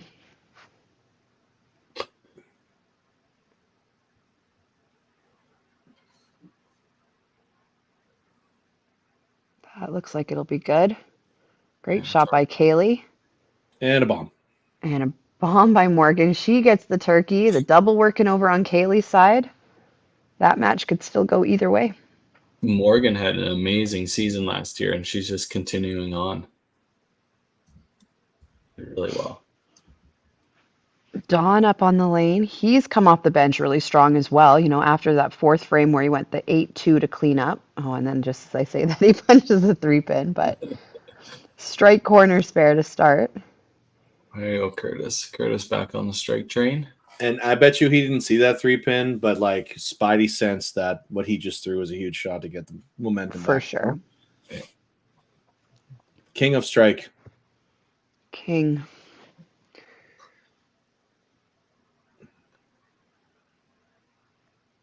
Derek's been all over the middle this match, but he's going to look to make a little adjustment. Another head pin. Great call. Great call again, Katie. I just need to stop saying anything. Usually I'm the one who's jinxing everybody, but well, I'll gladly. He goes skims the gutter out there. Yeah, he guttered So- it. With Kim on the other side coming off the bench and her playing really strong since she's come off, throws the double. Didn't jinx that one. Yeah, I didn't. I kind of paused before until she threw the ball. Do you look at making a change on Derek's side because you still have Ron on the bench? No way. No? No, I'm keeping an eye on that one spot. I'm making the double pull up top. Yeah. You have to, right? I Yeah, mean, I forgot that comes into play this year and that they have the potential to do that. ooh, EB goes super thin there.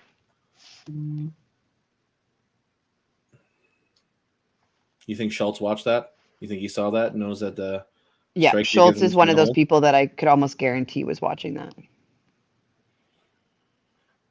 Yeah, he He likes would want to know know what he Sean needs. did. Yeah, he would want to know what Sean did. He's probably watching to see if he gets the spare too. That's probably why we haven't seen him come up on the lane yet.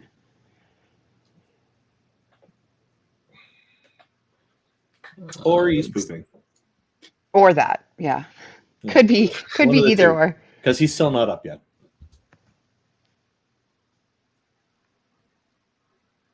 There. There he goes. Oh, he looks like he was maybe waiting for that ball to come back, maybe. I don't know. Oh yeah, it might have had a ball stuck in the back.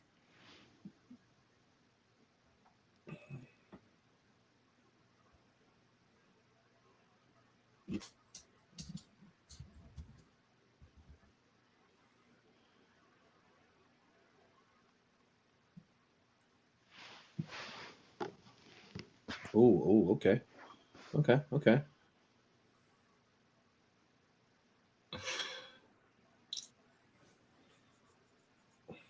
Can't do that in baseball, but you can do it in bowling all day. That's right. That's a buck.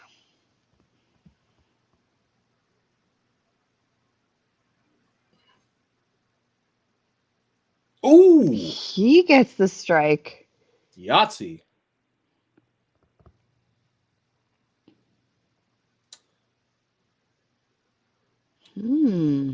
That makes that last match interesting.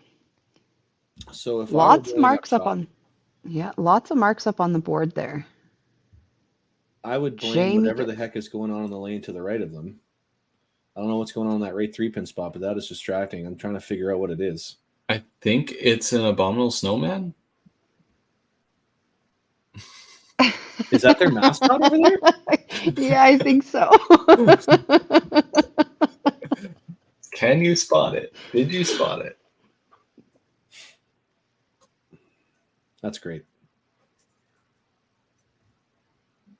Great shot by Carol, throwing a double up there. Kaylee with the triple.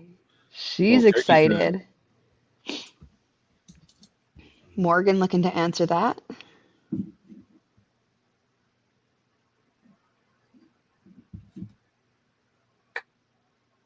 Oh, Ooh, wow. that's a strike at Bonnie Doon. I'm saying it right now. Right? Am I wrong though? Right? Super thick power hit in the right spot, right pocket. I plead the fifth. Yeah. I mean, you probably would get a little bit of bouncing around of those Curtis pins, just so you threw the might. exact same shot she just did. Oh, Almost there. That. I spared a split pretty early on this season on Friday night's first week. I was definitely happy about that.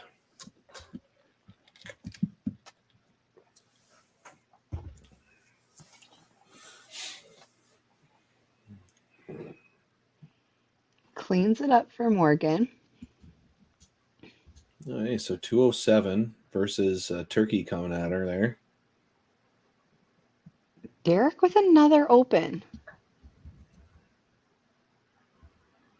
Hasn't thrown a strike since the second frame. And his opponent has a double. I still would be looking at that 4-hole. Yeah. I probably would not have let him throw that last shot. Hey, what if Michelle pitches this next one? Jamie. Oh, Jamie, sorry, the up top. Sorry, I forgot about this up. Yeah. I mean, you could really pull in either one, but I would definitely have made a pull in the 8th frame for one of them. It's Give the late. person Yeah, time. it is super late. Like, we're getting to the point where, like, there's almost no point in making a pull anymore, but, like, in frame 7 or 8, I would have pulled one of them for sure. Yeah, Super Sub on the 4 hole looking to take a stranglehold in this match.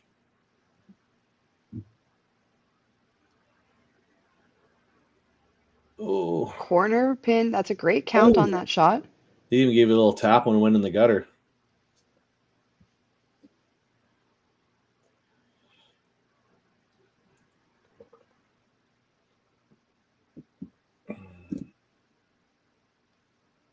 Oh, my goodness. No. That's Wow. brutal. Oh, she had the spare. Nice spare.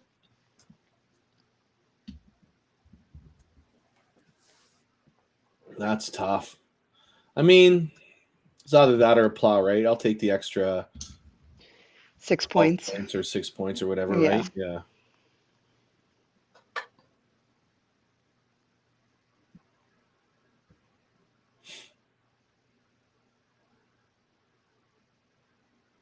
Oh, Sean got the corner.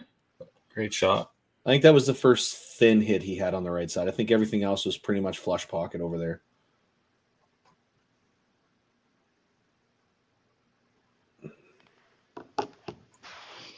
But, I mean, with the spare here, he's 251 max, so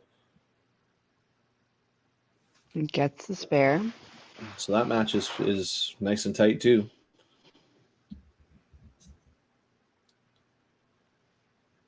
So advantage in the 1 hole for Pin Slayers.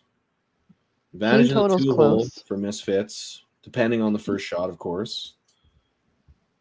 Advantage in the 3 hole for Misfits. 4 holes for the Pin Slayers. And then the anchor match is what you want it to be, which is 2 people who are already over 230 in 8.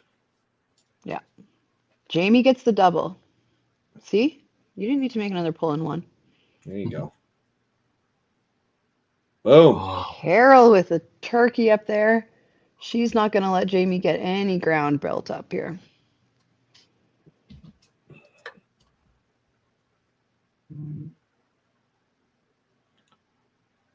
Big shot here. Oh, just can't get that corner to go.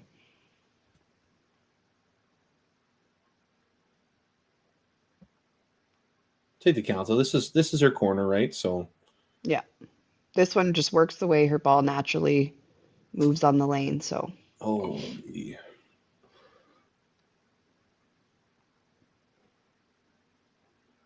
oh, the old Jinxie oh Jinx. no. That one was you this time. Yes. I don't take responsibility for that one. Some refreshing I mean- of the cameras here. A backup on a right corner. I mean, we'd all say it. Yeah, that's fair.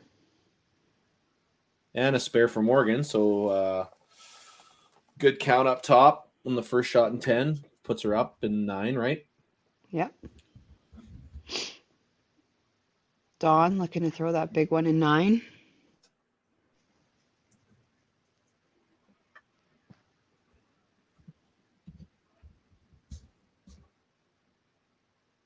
Curtis has found what he needed. Yeah. Got a Wrestled that match right back. yeah.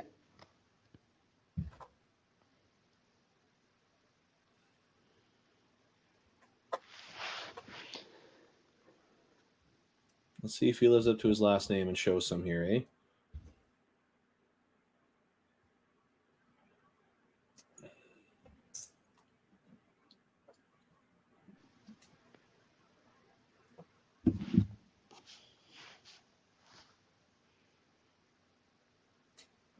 Great shot by Kim.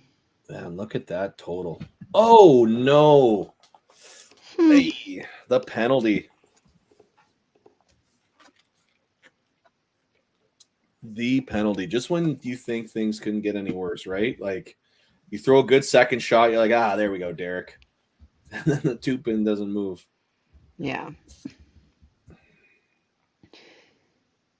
This game, he's just, last game, everything he put on the middle was a strike. And then this game, it's just not quite the same shot, even like on that second ball.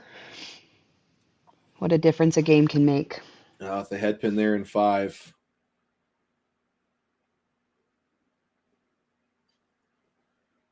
I'm liking our chances if Matt's coming home on a strike or even a spare here, right? Yeah. If it's nice and even at the end. But I mean, everybody else got marks up for pin slayers, and we're missing a couple for the Misfits. Yeah, it's close coming home.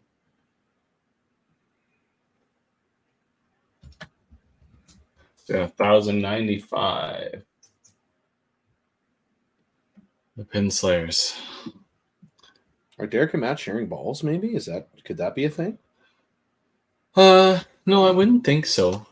But it's always playing on one set, especially if the back ball return is a little loose. That ball could get stuck on the other side, right? And nobody's throwing over there to push that ball back. So, yeah, good job. Solid. All right, going to 10. Pretty much even in marks. There's no working doubles, right? Oh, we have 2 working doubles on the Misfits. And 1 up top for pin slayers. Yeah. Yeah, so those spots are the big ones. With the person who's thrown the most consistent ball the whole time, which is Carroll, right? Yeah. Well, this is a big swing right here if we get a side hit.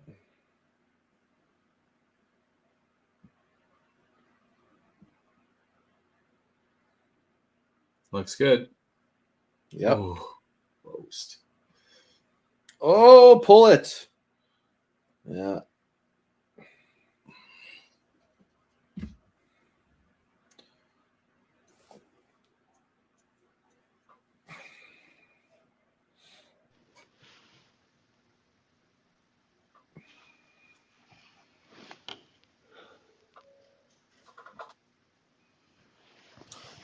So, I mean, advantage pin slayers that Misfits have a couple spots that are just struggling a bit, right?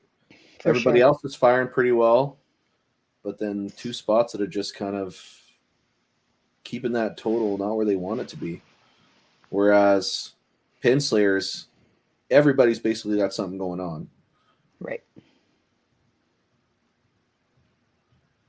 A little bit of a miss there from Kaylee. Just a little bit quick. Yeah. When you throw the big sweeping backup, it can't start right pocket because it ain't going to hold.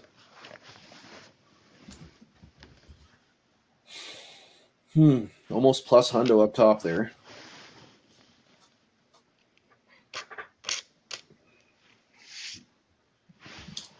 Nice.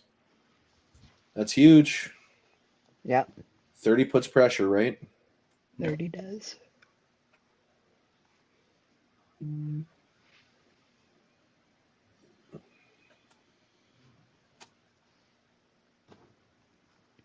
Oh. Damn. Oh, I can't get that corner. Well, a side hit gives the advantage, though, right? You got to pick that corner.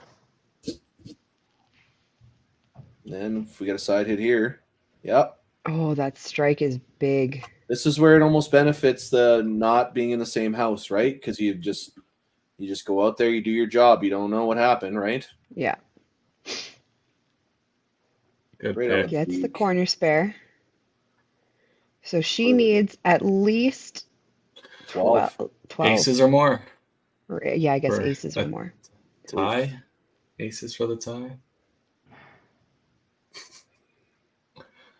Well, a tie's like getting a big fat kiss, but it's from your sister, right? And we're not from Saskatchewan.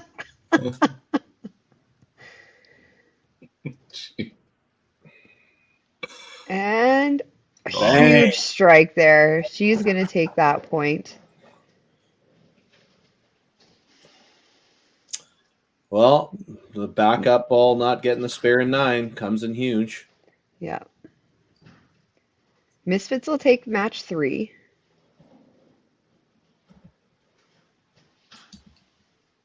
Now, got to go bottom line here. 20-point shot right there. But we could have a 30-point shot right here just to kind of... Oh, gets it way out there. What? Oh, my God. That reaction. That is not the pin that I would have thought was going to stay up. I thought he'd blow through at worst. Right? Oh. Yeah. Oh, I missed the corner. So when the person in the back's like, you should have never had to thrown at it. You're in the back of the line, you're like, shut up.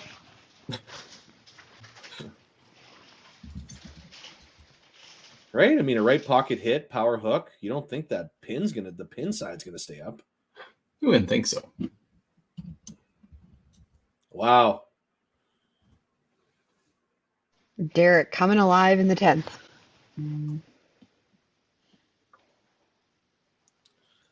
Well, right now it's the...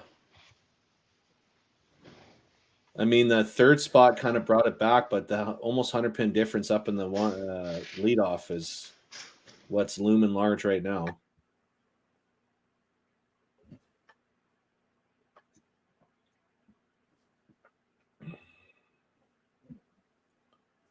So you're saying there's a chance?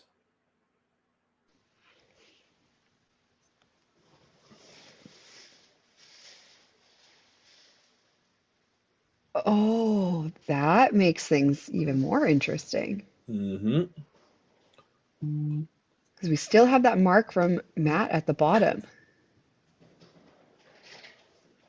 Good on you, Great Derek. finish. That's a great finish for Derek, especially coming off of a bunch of frames in a row that just couldn't really get anything together. To finish strong like that's got to give him some confidence. Well, I mean, there were people in the crowd that were calling for him to get pulled at some point in that match, but he did come up huge in that 4 spot. Yeah, who were those people? Okay, so they're down what?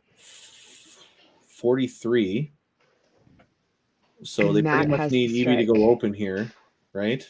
Yeah, he has to open if Matt has any chance to grab that team total. Yeah, Gets the bomb. strike. If our math is correct. It should be. It should be. Oh, he goes real quick like he was the first game. Okay, now this brings in... To match. Can Evie steal this point now? Yep. He's got 301. He had no. 301. So he can get a max of 286. Yeah. Matt just is looking to put it in the left. Put it into the wood here. Just not worry about it. Take the point. Move on. Yeah. Bomb. Yeah.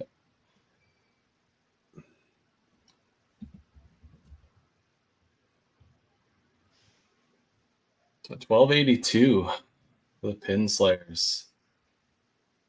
Taking 6-2. Well, that 3-7 in the 1 spot. Yeah. And then same thing for 3-9 for the 4 hole, right? That's anywhere in there you get a mark. And total's a whole different game. Yeah. Just one of those frames, right?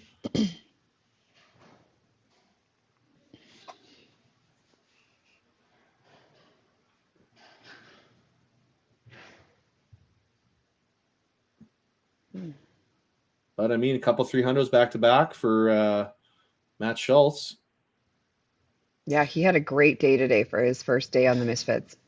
I think he's turning around after this and saying, "Hey, we got another match. Let's play again." Yeah. Great shot. What was it 319 the first game as well? I want to say it was pretty close to that. 307? 308? Maybe? I don't know. Can't remember. Great game. All righty. We'll bring in our managers. So from the Misfits, we got Curtis Dunas acting as player manager for today. And Yvonne from the Pinslayers. Hey. 6-2 split. So Misfits have an even day. Yvonne, good start to your guys's. So we'll start with you. How's the team feeling there? You had a couple early polls. Yeah, they're feeling great right now. I think they had some jitters to start, but then kind of settled down after I did the polls, and everybody just settled down and they did great. Mm-hmm.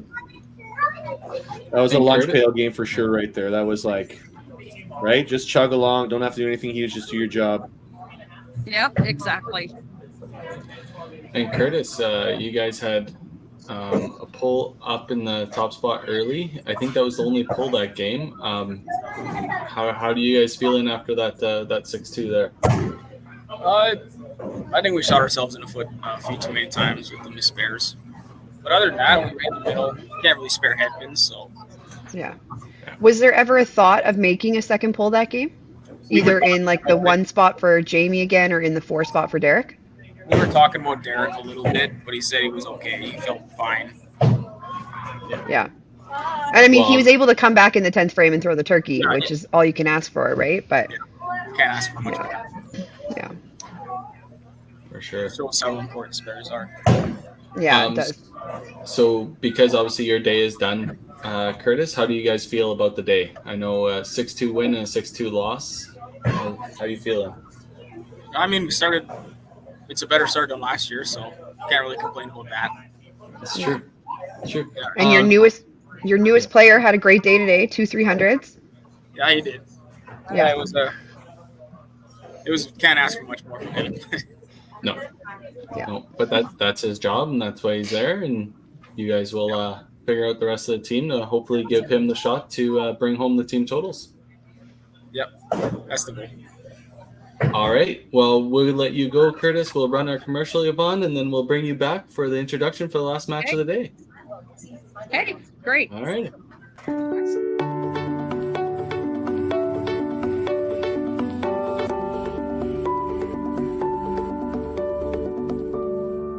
Cargill is proud to be supporting a truly Canadian sport like 5-pin bowling. We look forward to watching some great competition from many competitors and bowling centers across our country. With hundreds of locations across Canada, Cargill is committed to helping the Canadian farmer thrive. Whether it is selling commodities, getting agronomic advice, fertilizer needs, crop protection, and marketing expertise, Cargill is here to help. So please enjoy this bowling. Thank you.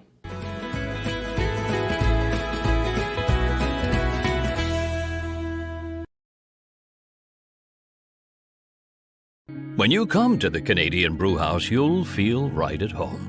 We work hard to make our house your house. With an affordable menu of appetizers, entrees, desserts, beverages, and killer deals on daily specials. At our house, you never miss a play. As sports lovers, we've ensured each location includes over 50 TVs and our signature Jumbotron. The Canadian Brewhouse is the place people want to be.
Yvonne. All right. Hey, Yvonne. We'll bring in our manager, Bailey Lawson from the Okanagan Eclipse. Hey, Bailey. Good morning. So last match of the day, Okanagan, you've seen the last match that Pinslayers took down the Misfits 6-2. So I'm sure you're hoping for a win here and everything will balance out and it'll be a wash of a week. Yeah, hopefully. We'll see what happens. That was a pretty impressive game that the Pinslayers put up, so it was fun to watch at the very least. Yeah, for sure. Would you say at this point they're the better BC team? I don't know, man. Oh. I like to chirp, but Yvonne's a nice lady, so. Oh, thanks, Bailey. You're just scared of me. Oh, yes. Just a little. So, Pinslayers, you guys are the away team once again. What's your lineup? We're going with Karen Morgan, Adam, Nathan, and Sean, and Kim and Donner is sitting the bench again. Worked out well the first time. Yeah. Bailey, what do you got? So we changed it up a little bit. We have Chris starting, followed by Drew, and then myself. And then we have Mike in the 4-hole and Jesse as anchor with Trevor and Yvonne on the bench. Perfect. Sorry, I just see we have a score camera move for the Pinslayers, so I'm just working on that technicality right now. Yeah. But I think, is it okay now, Carrie? I know Sean was fooling around with it. You bet. I will have that figured out by the time you guys get this match started. So have a great match and best of luck to both of you. Awesome. Good luck, guys. Good luck, Yvonne. Thanks. Good luck, Bailey. Bye.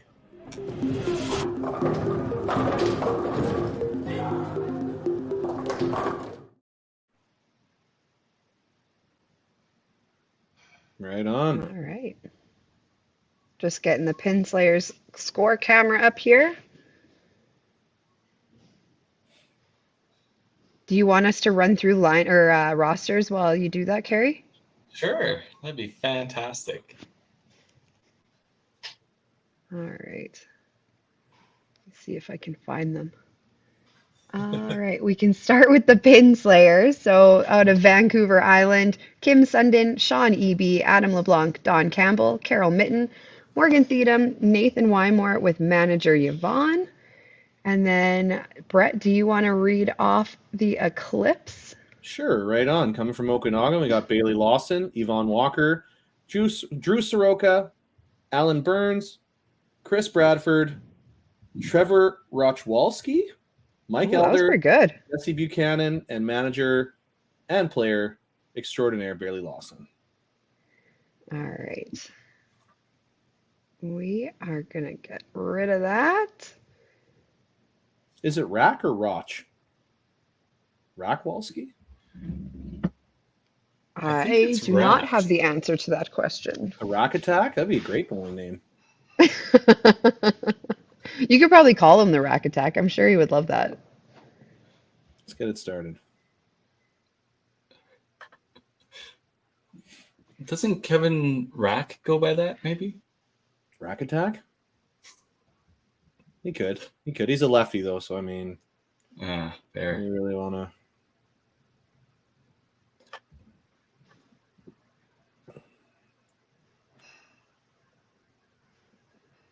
No, I'm not often a fashion guy, but those blue shorts are really doing it for me.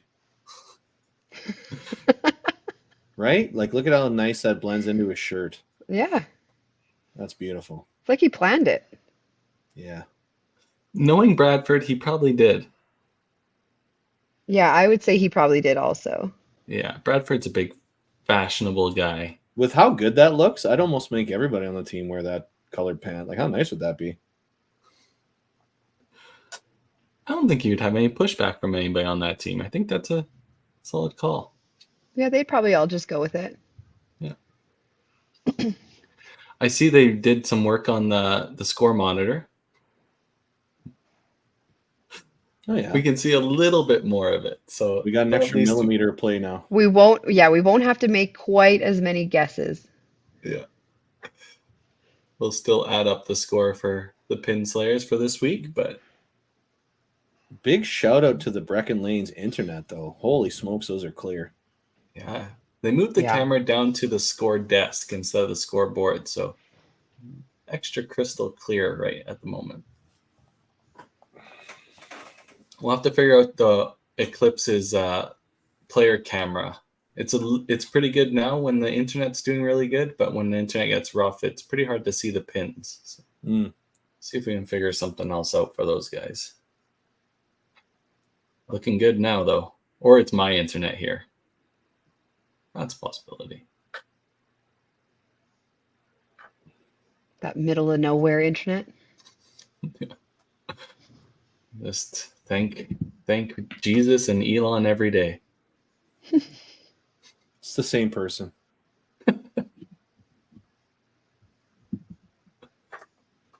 There you go. Oh, Adam with a good start. Pumped. He's pumped, right? Like, because after his struggles from last game, he's just wanting to get off to a big start. Same thing with Elder here. He probably wants to get off to a big start too. Yeah. There you go.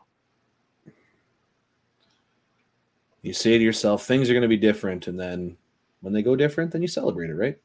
That's right. Oh, boy. Solid corner. Yep.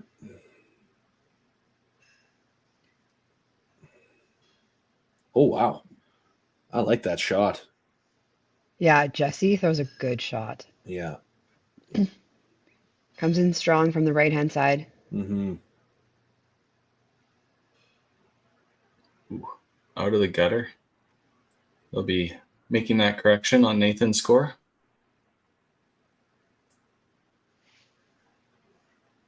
Like, that's the kind of throw that doesn't make any noise with how Yeah. close down the, how far down. It's a very smooth shot. It is.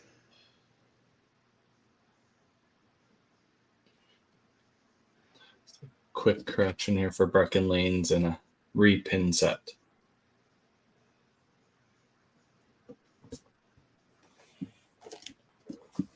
You know, I feel for Nathan on that one. Same thing as Adam. He wants to come out and throw a really good shot, and he does, but he doesn't get rewarded for it, right?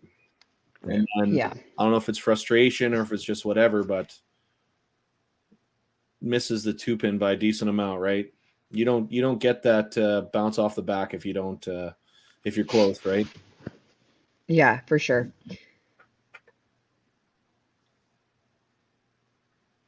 There you go. Gets it on the second shot. Yeah. Just a little regroup. You know, if you had to do that anywhere, the first frame's a good place to put it.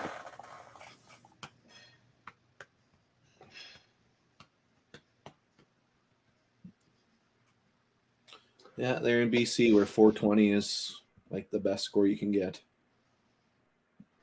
5-pin or 5. Oh, that.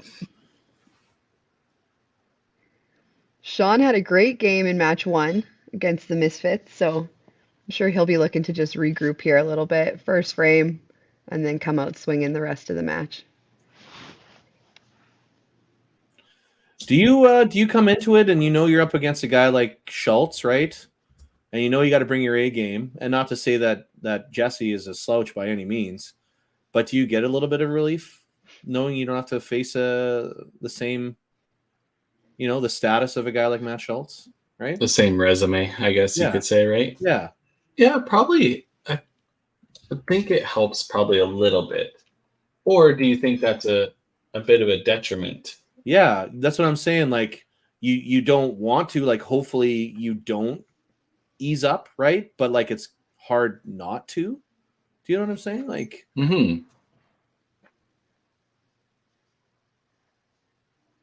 because I can What do tell you you by think? experience, anytime I've ever made the cut of the cash tournament and people see that they're bowling against me, I'm sure they feel real good about it going into the match, right? And next thing you know, I win 770 to 750. And yeah.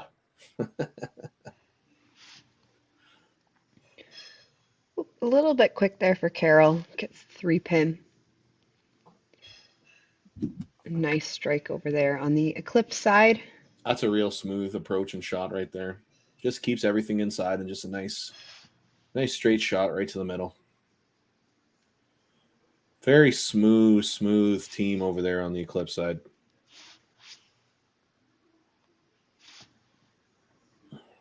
Great And everybody's shot. favorite spare.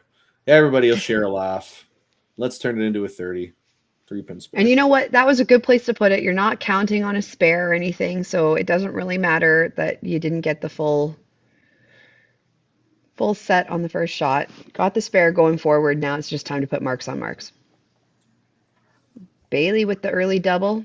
Mike Elder looking to do the same thing. I enjoy that Mike and Bailey throw a very similar shot just from different sides of the head pin. Mm-hmm.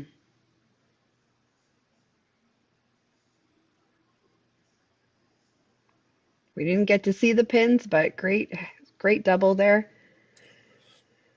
Yeah, this camera angle is great for the people who throw from left to center. It is not so great for the people who throw right to center. Yeah.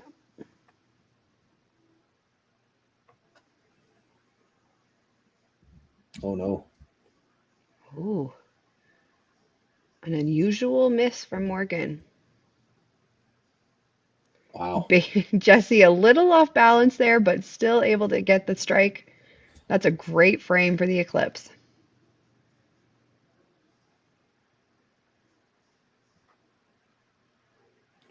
And now you sit and wait, right? Yeah, you got a lot of bowlers to get through before you can get onto the lane again. Morgan was just one of those frames that you could look back on and go, what was I doing? But hopefully she'll be able to come back in frame 3. Well, I forgot how to bowl. Well, it looked like all three of her shots, like she was way left of where she normally is. Mm-hmm. She's normally a little further right.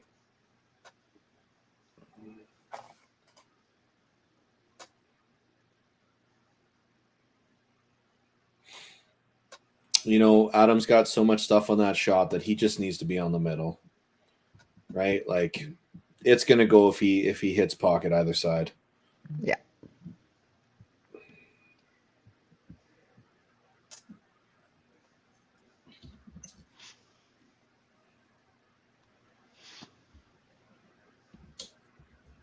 Nathan up there.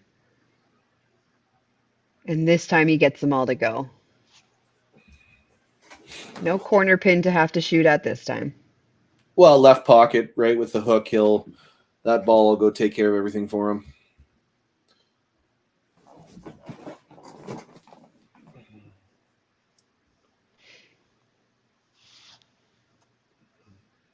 Sean looking to throw a strike up there. Get out of this What a frame. great response. What a great response. Right?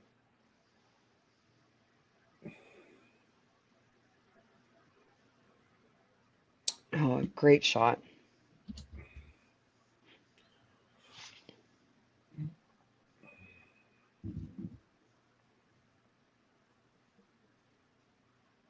I know at the opener Masters, when everybody gets a strike and the other team has someone in the top 2 that throws all 3 balls and you're waiting for 3 bowlers, sometimes everybody takes the 3 shots and it's like a mini break, right?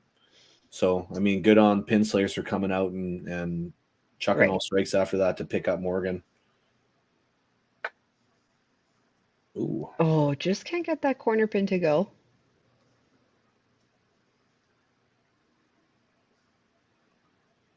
Nice. And Carol gets it. So very similar to what we saw the first game from her, you know, not throwing like a turkey to start the game, but keeping her match nice and close just by throwing what she can when she can. Very grindy for sure.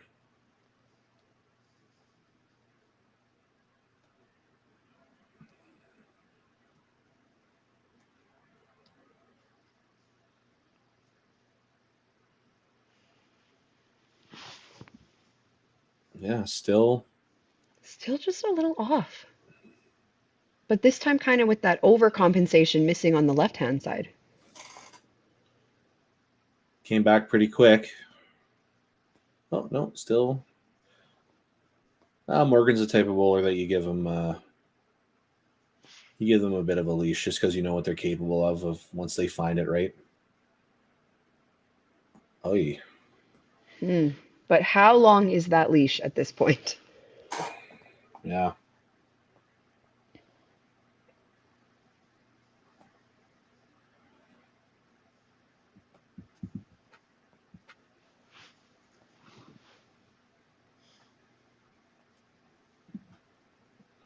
All right, super sub coming in. Kim and Kim is in, so I guess we got the answer to how long that leash is.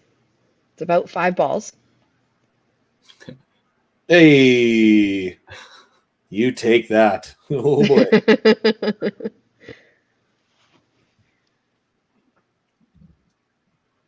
Oh, and Bailey with the head pin on the double.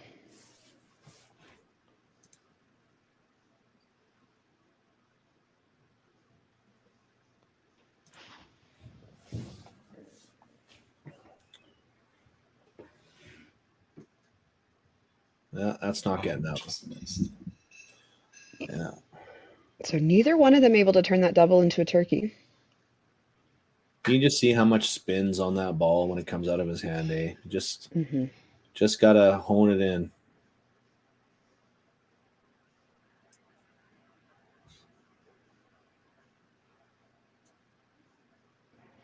Yeah. There's the spare. You'll take it if you know your opponent went strike, strike, head pin. I'll take a 5 spare.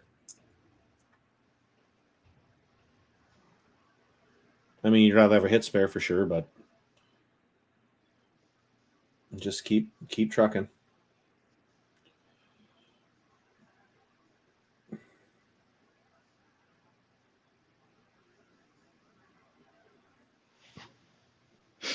All right. Both these players working on strikes.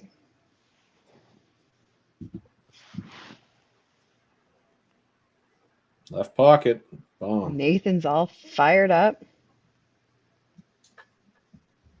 If he's flush left pocket, like he could knock down 9 pins.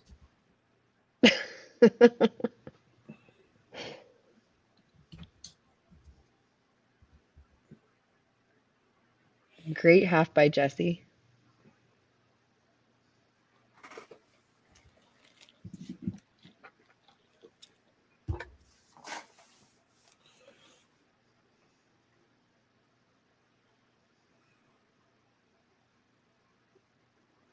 Oh, a little bit of a slider.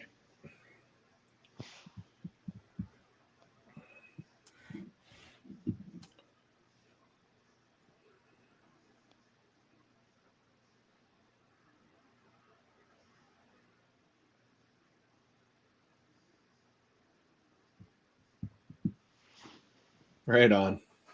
Nice. Yeah, even his little fist pump. Yeah. Oh, yeah. Well, he thought out of his hand that he might have went gutter on that one, but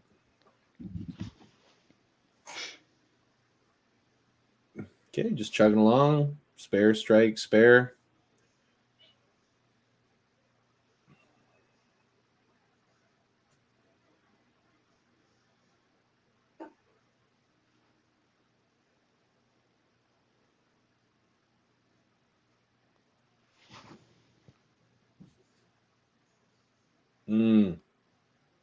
Head pin up there for Carol.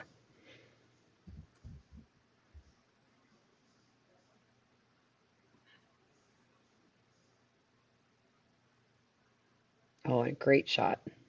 Yeah. Score doesn't seem close right now, like 401 288, but Yeah. lots of marks working down at the bottom for the pin slayers to add that up. But that triple sitting for Eclipse is huge. For sure, but credit to Nathan. He's got a double working, right? So he's counting 45 now, too. Yeah. Bailey ensuring that he does not punch again.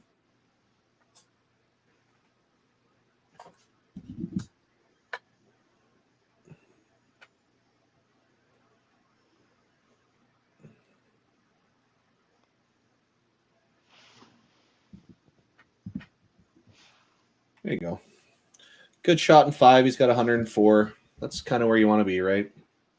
Yeah.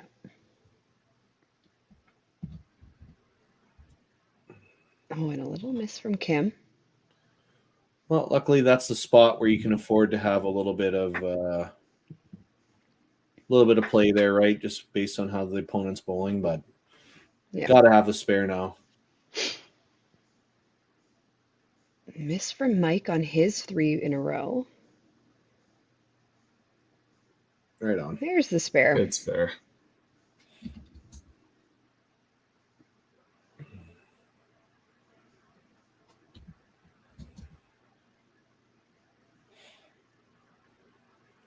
So a strike here and a strike in the 4-hole, I would say gives a bit Oh. of the momentum to the pin slayers.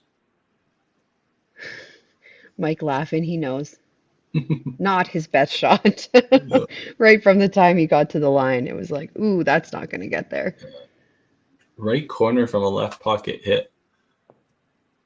At Adam's speed. That's a little strange. Yep. Good start for Mike, though. 120. 120 Yeah. through 4. I'll take that any day. The old 300 pace. It's usually my 7th frame score, so. Yeah, I know. I bowl on teams with you. Thursday's been rough. It's a good thing we have a few weeks before the Dream Crushers hit the lanes.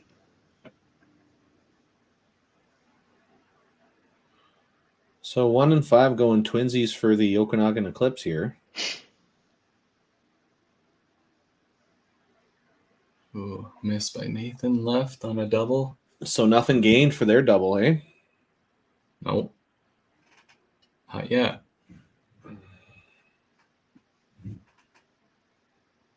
Best case scenario, they're down by close to 100 anyway, so.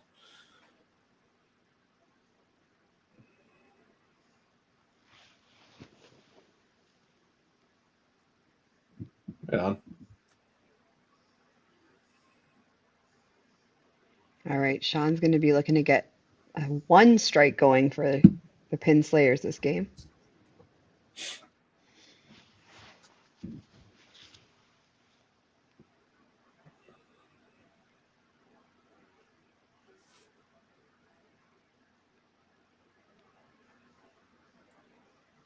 Right on. That's a good shot. That angle, if he's thick left pocket, pocket shot, right pocket, he's carrying, so.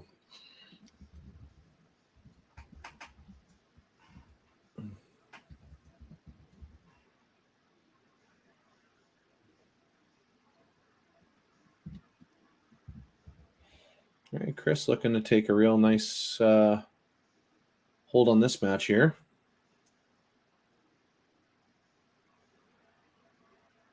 Well, must be an odd frame.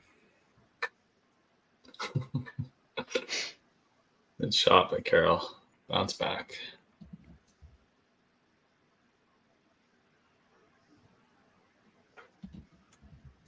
Chris gets the spare.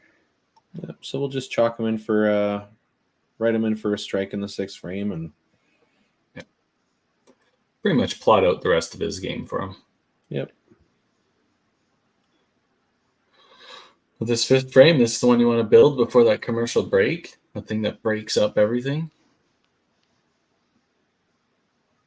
It's almost come to the point that the commercial break is a bigger opponent.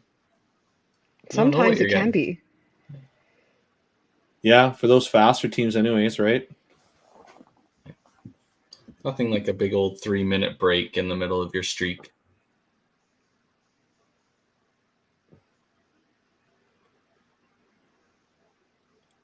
That looks better. Oh, just missed. Just right. Bailey looking to get back on his strikes here. I know personally the break's going to be tough on me because I just like once I start bowling, I just want to bowl.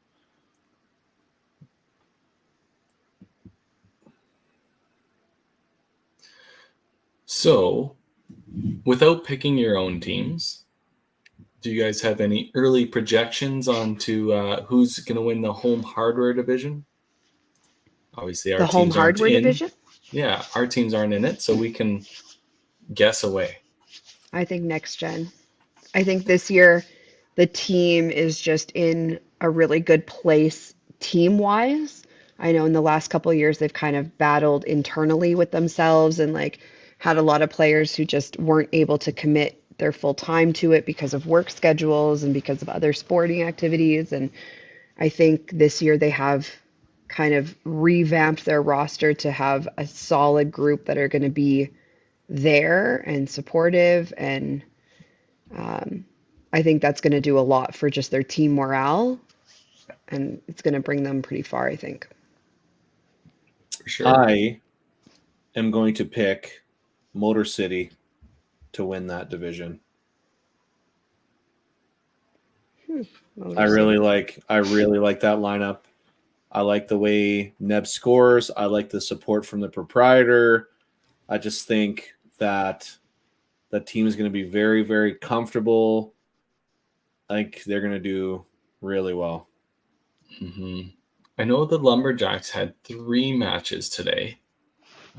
Obviously, I haven't been looking to see how they did, but I would be banking on the Lumberjacks having a breakout season compared to what they did last season. In the Lumberjacks' first game, they lost 7-1 to Next Gen. Ooh. I don't know what's happened since then, but I know that I checked in after game 1 and Next Gen took it 7-1. Well, not the greatest start for the Lumberjacks. Not the best start, but that's why the season is as long as it is, and there's lots of matches. You can't win them all. You had some inside info on the Next Gen 7-1. Is that why you picked Next Gen, or you just feel that they were? No, I think that team just has so much talent on it. Yeah, I think they've been so close the last couple seasons. Like they've made playoffs both seasons. Yeah, finalist in both of them. Yeah, like I think they have so much potential on that team, and they've only made roster changes that have kept their team just as strong or stronger, and they're really coming together this time. Like this week, they had all 8 of their players at the lanes, even their inactive players. So yeah, that's great. Great team commodity. So 537 for the Pinslayers to 592 for the Eclipse. We'll run our commercial break and bring back the last half of the third match of the day.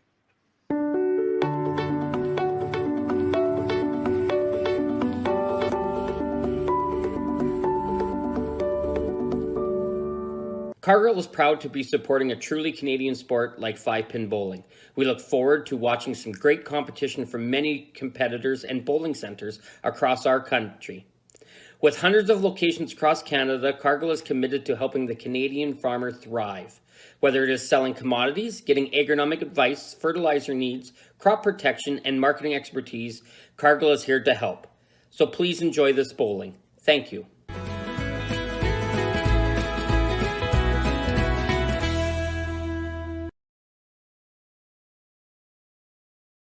When you come to the Canadian Brewhouse, you'll feel right at home.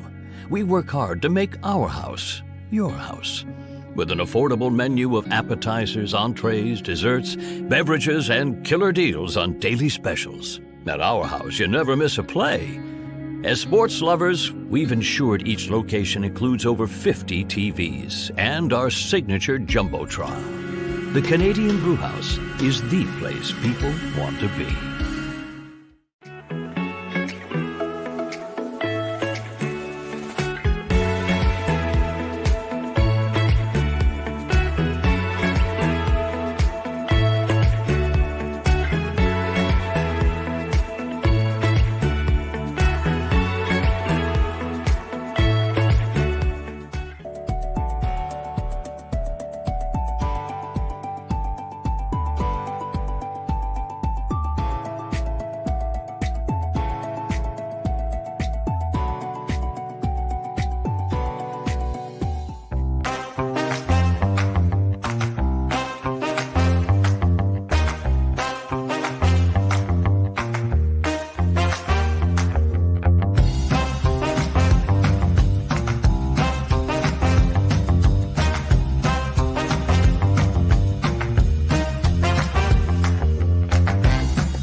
Perfect. All right.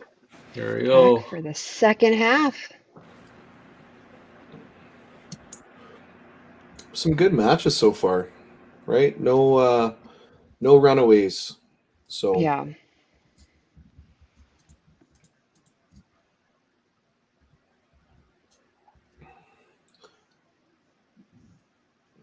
Getting everybody back going for the second half here.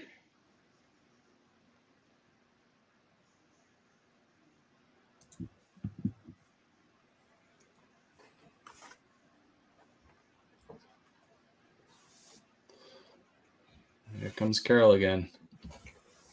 So what about this division, right? Let's not let's not let the fact that we all bowl in this division to limit us from commenting on it. Mm-hmm. I need to pull up who's in this division. 1 second. I'll look. I We can't played them all remember. last year. I know. I can't remember. There's too many teams. I think.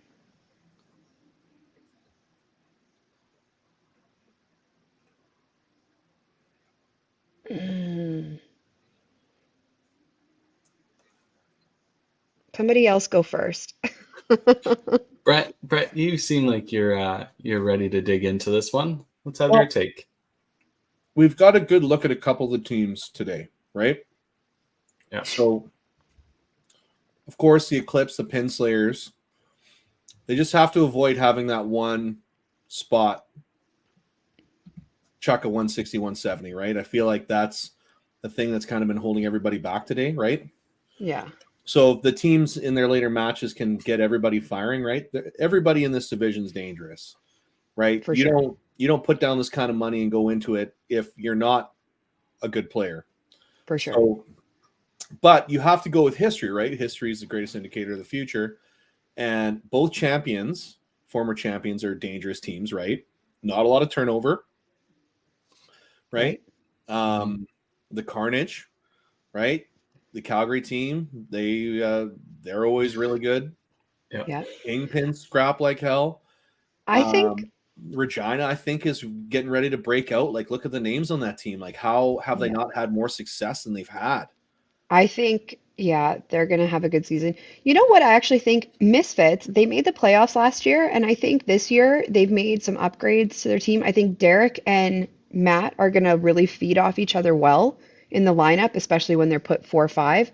I think when you get Curtis and Ron going, they have like that team has some firing power in it. The women on that team are strong. They've got some experience. They've got they can make a run for it this year.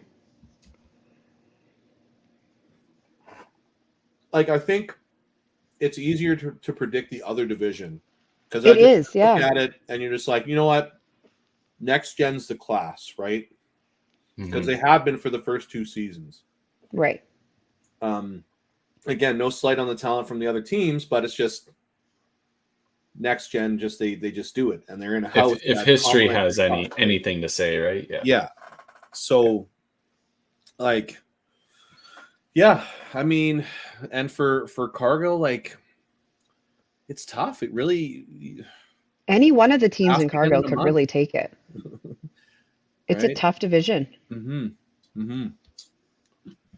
I mean, dark horse for me, if I were to say it, and this is not me coming in like a homer pick here, but Dakota, I think, is going to improve big time on what they did last year. And I think with what they did with the bowling center itself, right? I think with some chemistry stuff, right? Like, I think they're going to be really good this year. Yeah, I really thought Dakota was going to be stronger last year. So, whatever improvements they've made this year, they added another lady on the team and stuff like that. I think they're going to be good. And rumor has it that they're 17 inches now at Dakota, so making it maybe the pinfall a little bit more conducive. Well, the people they've added, right? So you had JVW, right? Jana, who's arguably the best female in the province, right? There's a couple other people you can throw in there for sure, but she has been the most consistent for the longest amount of time. Her and Karen, right? But then you add her sister, then you add her brother, who's been lights out at Dakota over the last couple years. Max Gibson, who, if you've ever seen Will Thompson throw, he's basically just a carbon copy, just he plays a little bit more up the middle than off from the side. So yeah, it's gonna be I think they're gonna have a big leap over there at Dakota. I think a lot of teams are going to have that big jump, right? Like there's been so much movement in the off season of people picking up players, teams kind of making changes. Everybody's going into the league going, we need to step up our game. We need to do better than the previous season. And that just is continually upping the caliber of all of the teams. Breaking news, we had our first double position sub. Who was it? Dawn. We had Morgan, then Kim, and now Dawn. Oh, it was on ours. I thought it was on the other side. Well, there's Look an how well answer to I'm a paying trivia question, eh? attention. Oops. I thought it was from the other stream. Nope. Nope. Right I was all here, right in front surprised. of us. Right in front of me. I could have picked that up myself, but oops. I was all excited there. Yeah, so neat strategy. I think it adds something to the league. Like they used to do I it think in the it's- open years ago. I think it's a good move. Super neat. Nice. So Adam LeBlanc, he's taking a big hole. Oh, sort of on that 3-hole there. Being up 50 with 3 frames to go, right? Pinslayer's getting caught in that 2-hole though, right? The thing we're talking about, having that one game that puts you back, right? Yeah. And it's Great tough shot as a by manager and Jesse. it's tough as a bowler to not like have that quicksand reaction, right? Where everybody's just pressing so hard to try to find the fix that you just make it worse, right? So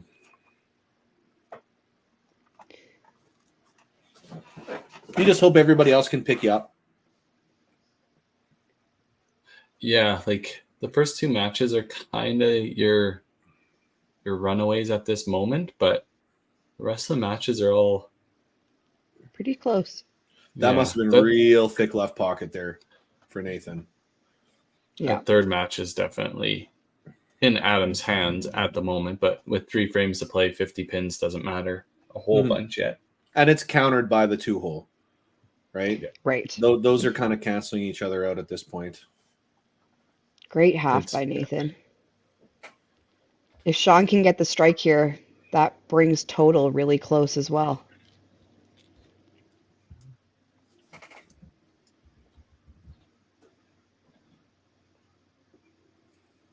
Oh, hey, look, the total's at the top of the screen. You don't have to do the overlay anymore. What?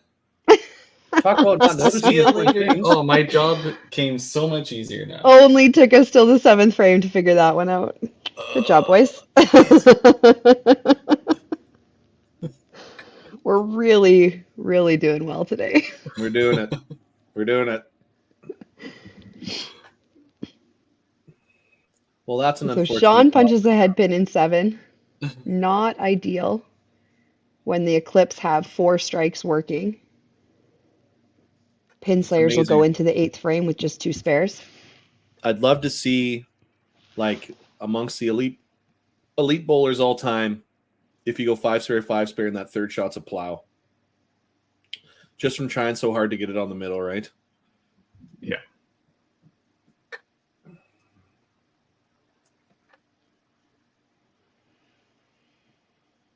All right, 8, 9, 10. Yeah. So right now, everything, all these matches are all kind of evening themselves out. And the difference really is that top spot right now. right? The 30 pin difference there is the 30 pin difference in the match, because every other match is kind of evening themselves out. Yeah.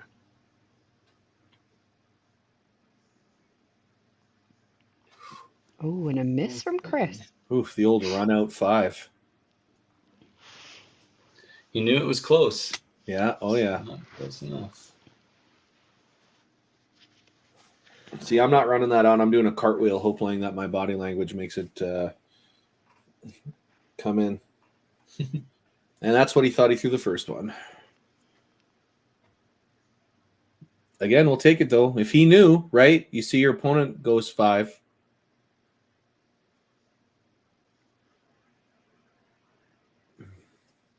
Nice spare by Carol to match Chris's. Darcy, you go with whoever's winning. That's who you cheer for. Okay? Yeah. Just a tip.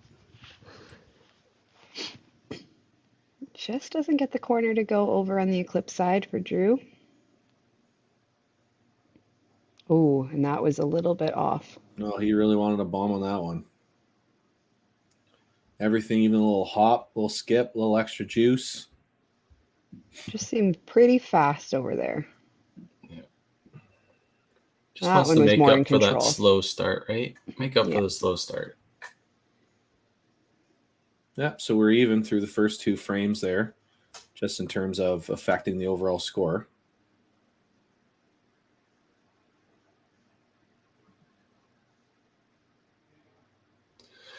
So obviously we've noticed on this stream, and the Cargill stream, that our cameras have been really good. We're hoping down the home hardware division side that they had good camera feeds as well for everybody. Oh, no. A split.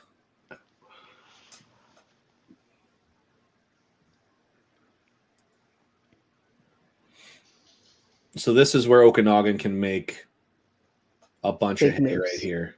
Yeah. These next 2 shots. Hopefully for them, right?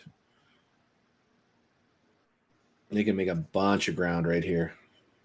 Oh, that doesn't look like it's going to get there. Nope.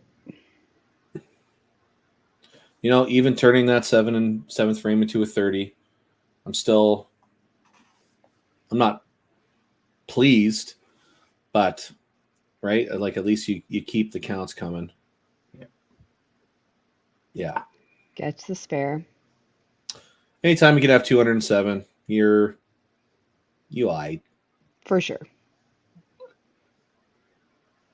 Pinslayers are going to need to throw some strikes up there and have that going into 9. Spares are good, but they're not going to be able to go up against all the strikes.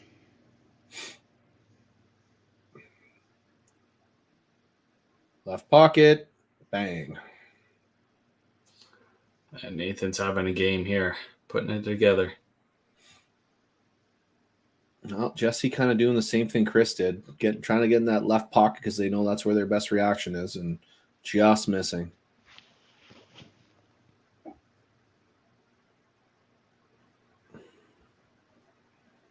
Right on. From that angle with that backup, even if you're 99% head pin, she's still carrying that right side. Yeah. All right, last 2 frames. This is going to come down to the wire, 895 to 955. I'm looking in the middle there to Bailey. I think the way his day's been going, he really wants to put his stamp on this one. Break the pattern he has going. Yeah. You go up there with that in the back of your mind? I think it's hard not to. True, eh? Like you want to say like, oh yeah, I'm not going to have that in my mind. I'm just going to go up and throw my ball, but I think it's hard not to. Yeah.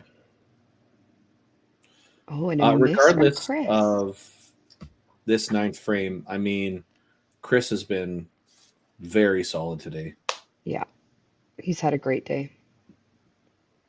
So Pinslayers, they have the head pin on Carol's spare in 8. They're going to need to put something up on all the other marks that they have on the board if they want to bring this total back to close. Yeah. Yeah, they're around that. Basically strikes for the bottom now. 70 pins down. Ooh, yeah. 63 pin difference. Big 30 count there.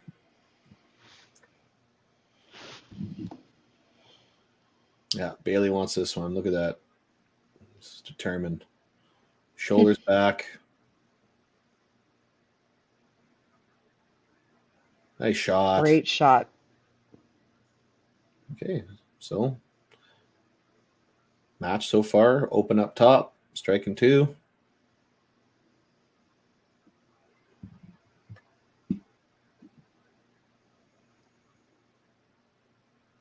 Nice, yep. Oh yeah, they said Double in the middle. Bailey's feeling it. And now, much like how the Eclipse were last frame, you got the 2 strikes at the bottom. If we can have doubles going in, that's massive. Yeah. At this point, though, they almost need something catastrophic to happen on the Eclipse side. Like, it's not even really enough anymore to just keep throwing marks on their side. They're going to need Eclipse to kind of slow down a little bit, too.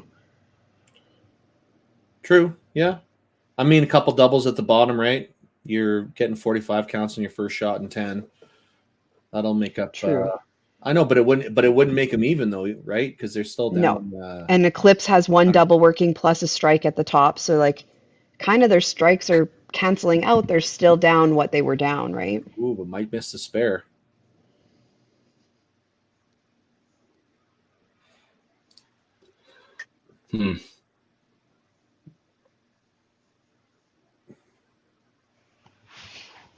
It's a need, I'd say. These guys both have to have doubles coming home for them to have any chance. Yeah.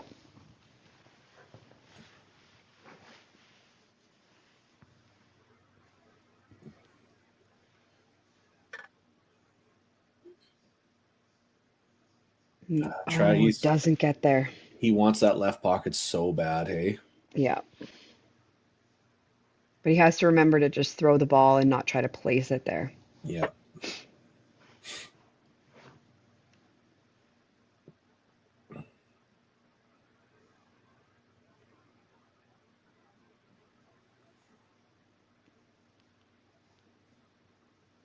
Oh, and she misses. Oh, and he gets the old penalty. Yeah. So Eclipse is going to be going into the 10th frame with 1 double and another strike working. Pinslayers right now have just 1 strike on the board and could potentially have a double working at the bottom, which would make them even for marks going into 10.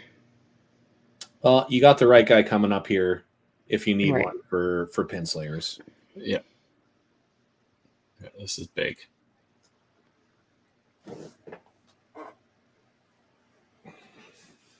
Because they're bleeding in every other spot, basically, right? Except for the full. Yeah. And he misses too. That was fast, though, eh? Like, grabbed the ball, got to a spot, and went, like... Go. Yeah. His feet looked a little quick too. Like, every part of it was just fast. Just wanting to get that double as soon as possible. Yeah.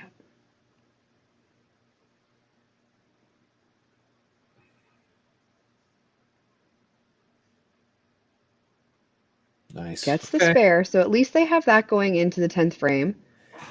1 strike and a spare, going up against the double and a strike. Down about 65 points, roughly. So it's not over. Well, it's Jim Carrey and Dumb and Dumber, right? You know, so you're saying there's a chance, even if it's 1,000,001. Which is hilarious, because wasn't that his wife in real life? I feel like it was. Maybe. At the I have time. no idea. At the time, anyway. Oh, matching 5s. Yeah, miscues up top.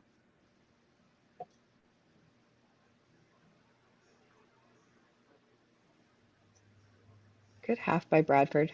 Well, super steady game up there. He can get a max 275. Easily takes 0.1.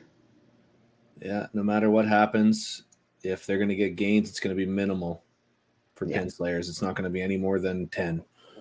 So that's a bold statement. Lumberjacks are now 0-2, Carrie. Oh no. Quebec, what are you doing? You hoopered them. Hoopered him. So 0 gains up top for the Pinslayers, no matter what happens. Yep. Actually, a 2-pin loss. -2. But lunch pail day there for Carol. Just plugging along. Yep. Solid day. A head pin on the strike here. So this is a chance for them to get a few of those gainer points. And they could even take the match too. Oh, John wow. gets the first one. Right? You can get the 221 2-2-4, max. yeah. Oh. 2-pin over on the other side. So not a great count on that strike. This is a big double here. This is a big double, yeah.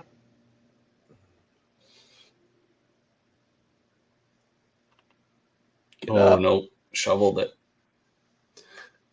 The chicken wing.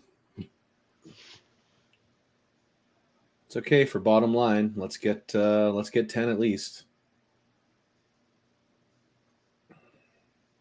Yep. Gets the 10. All right, so 1079 to 1120. So close that to about a 40-point difference. But we have This Bailey is up it. on the lane with the double here. This is it. Yeah.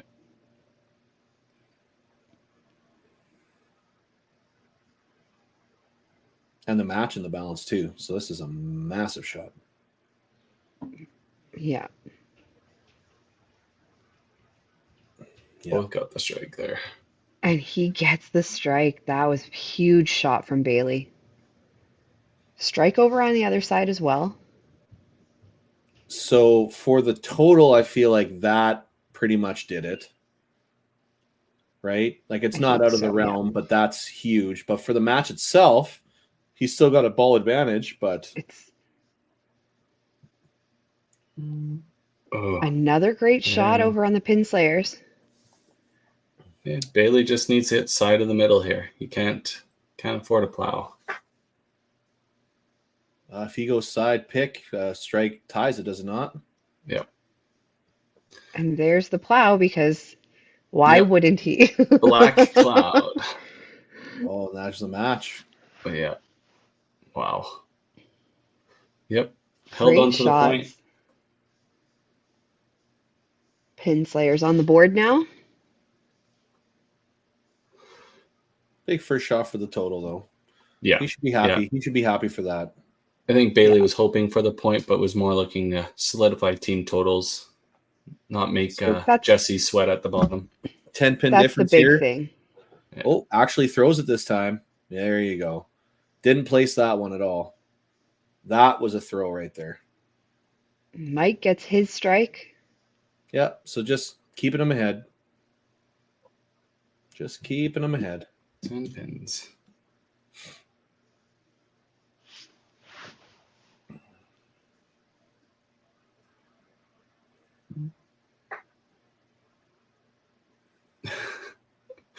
I'm starting to get the messages that the Lumberjacks are not looking good.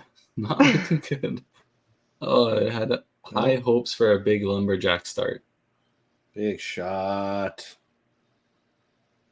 Oh, puts it down. Oh, Okay. there you So- go. 2-2. Yeah. And they can only make up 15 on their first shot, depending. So what do we got?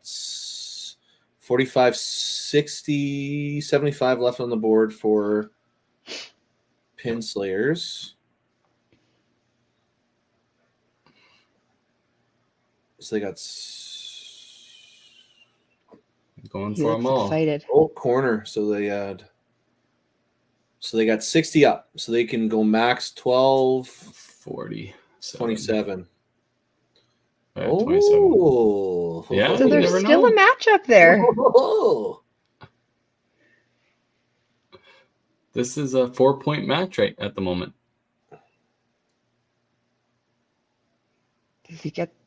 Yeah.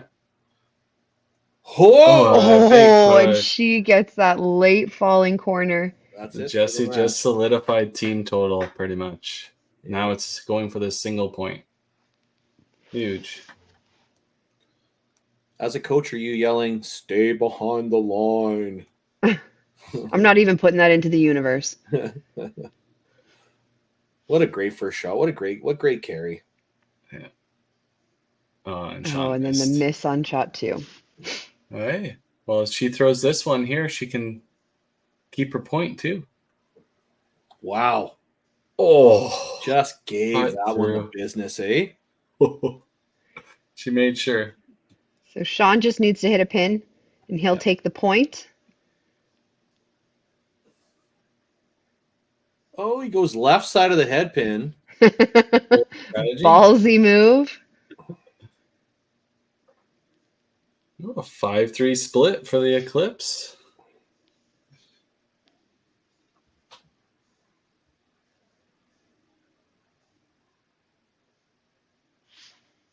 That was close. 12-40 to 12-12. Good match. Yeah, the sub 200 game looming large again, eh? Yeah, just gotta avoid one of those. All right, we'll bring in our team managers here, and they're ready and settled. So Bailey Lawson from the winning Okanagan Eclipse.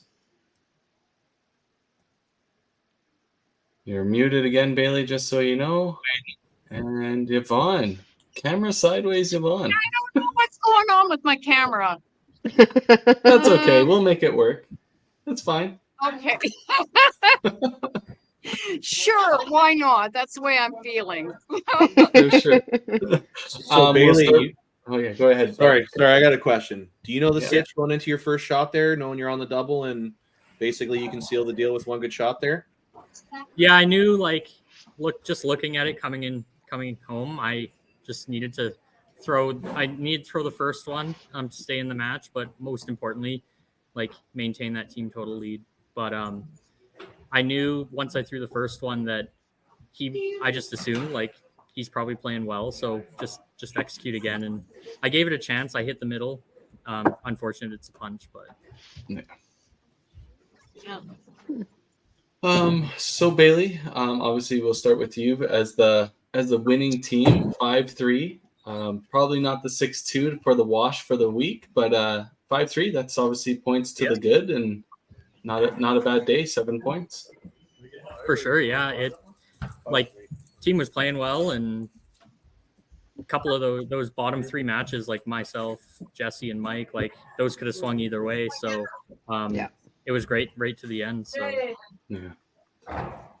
Yvonne, so you're the team with the first double sub in the same position. Oh, she left us. She didn't want to answer that question at all. We'll see if she jumps back in here. But yeah, Bailey, obviously you guys played good. All 1200s across the board. Mm-hmm. Okay. When does your team take the lanes again? Next week.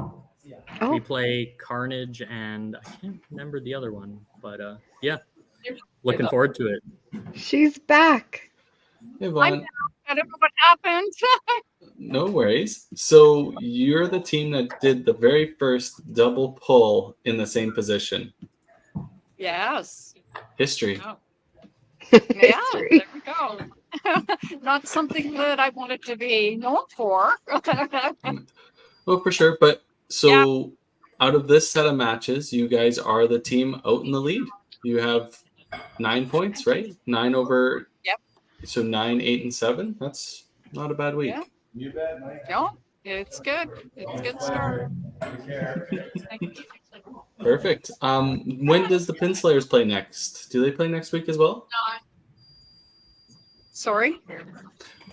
When do the Pinslayers play next? We don't play until October 22nd. Okay. So a bit of a wait now. Yeah.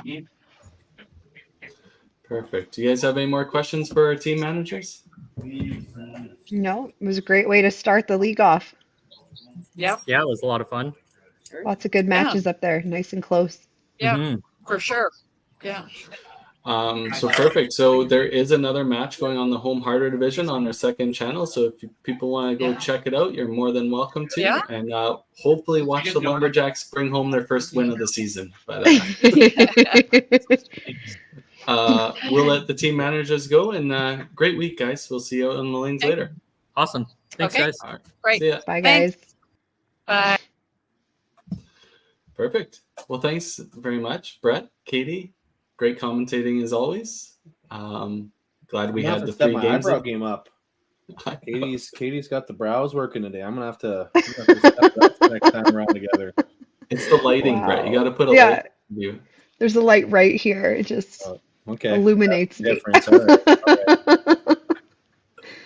Yeah, for sure. All right. Well, we'll close out this week. Thanks again for everybody. We'll play our last commercial of the day, and everybody head over to the Schwartz Home Hardware Division and watch the Quebec Lumberjacks either start 0-3 or get their first win of the season. We'll see. All right. Have a good night, guys. Bye, guys.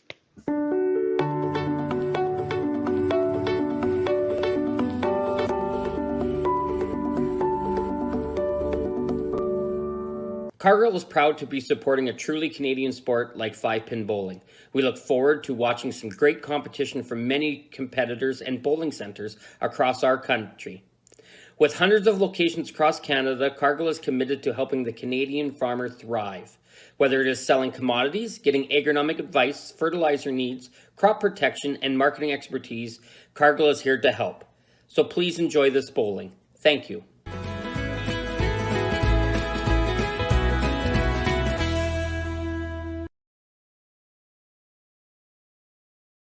When you come to the Canadian Brewhouse, you'll feel right at home. We work hard to make our house your house. With an affordable menu of appetizers, entrees, desserts, beverages, and killer deals on daily specials. At our house, you never miss a play.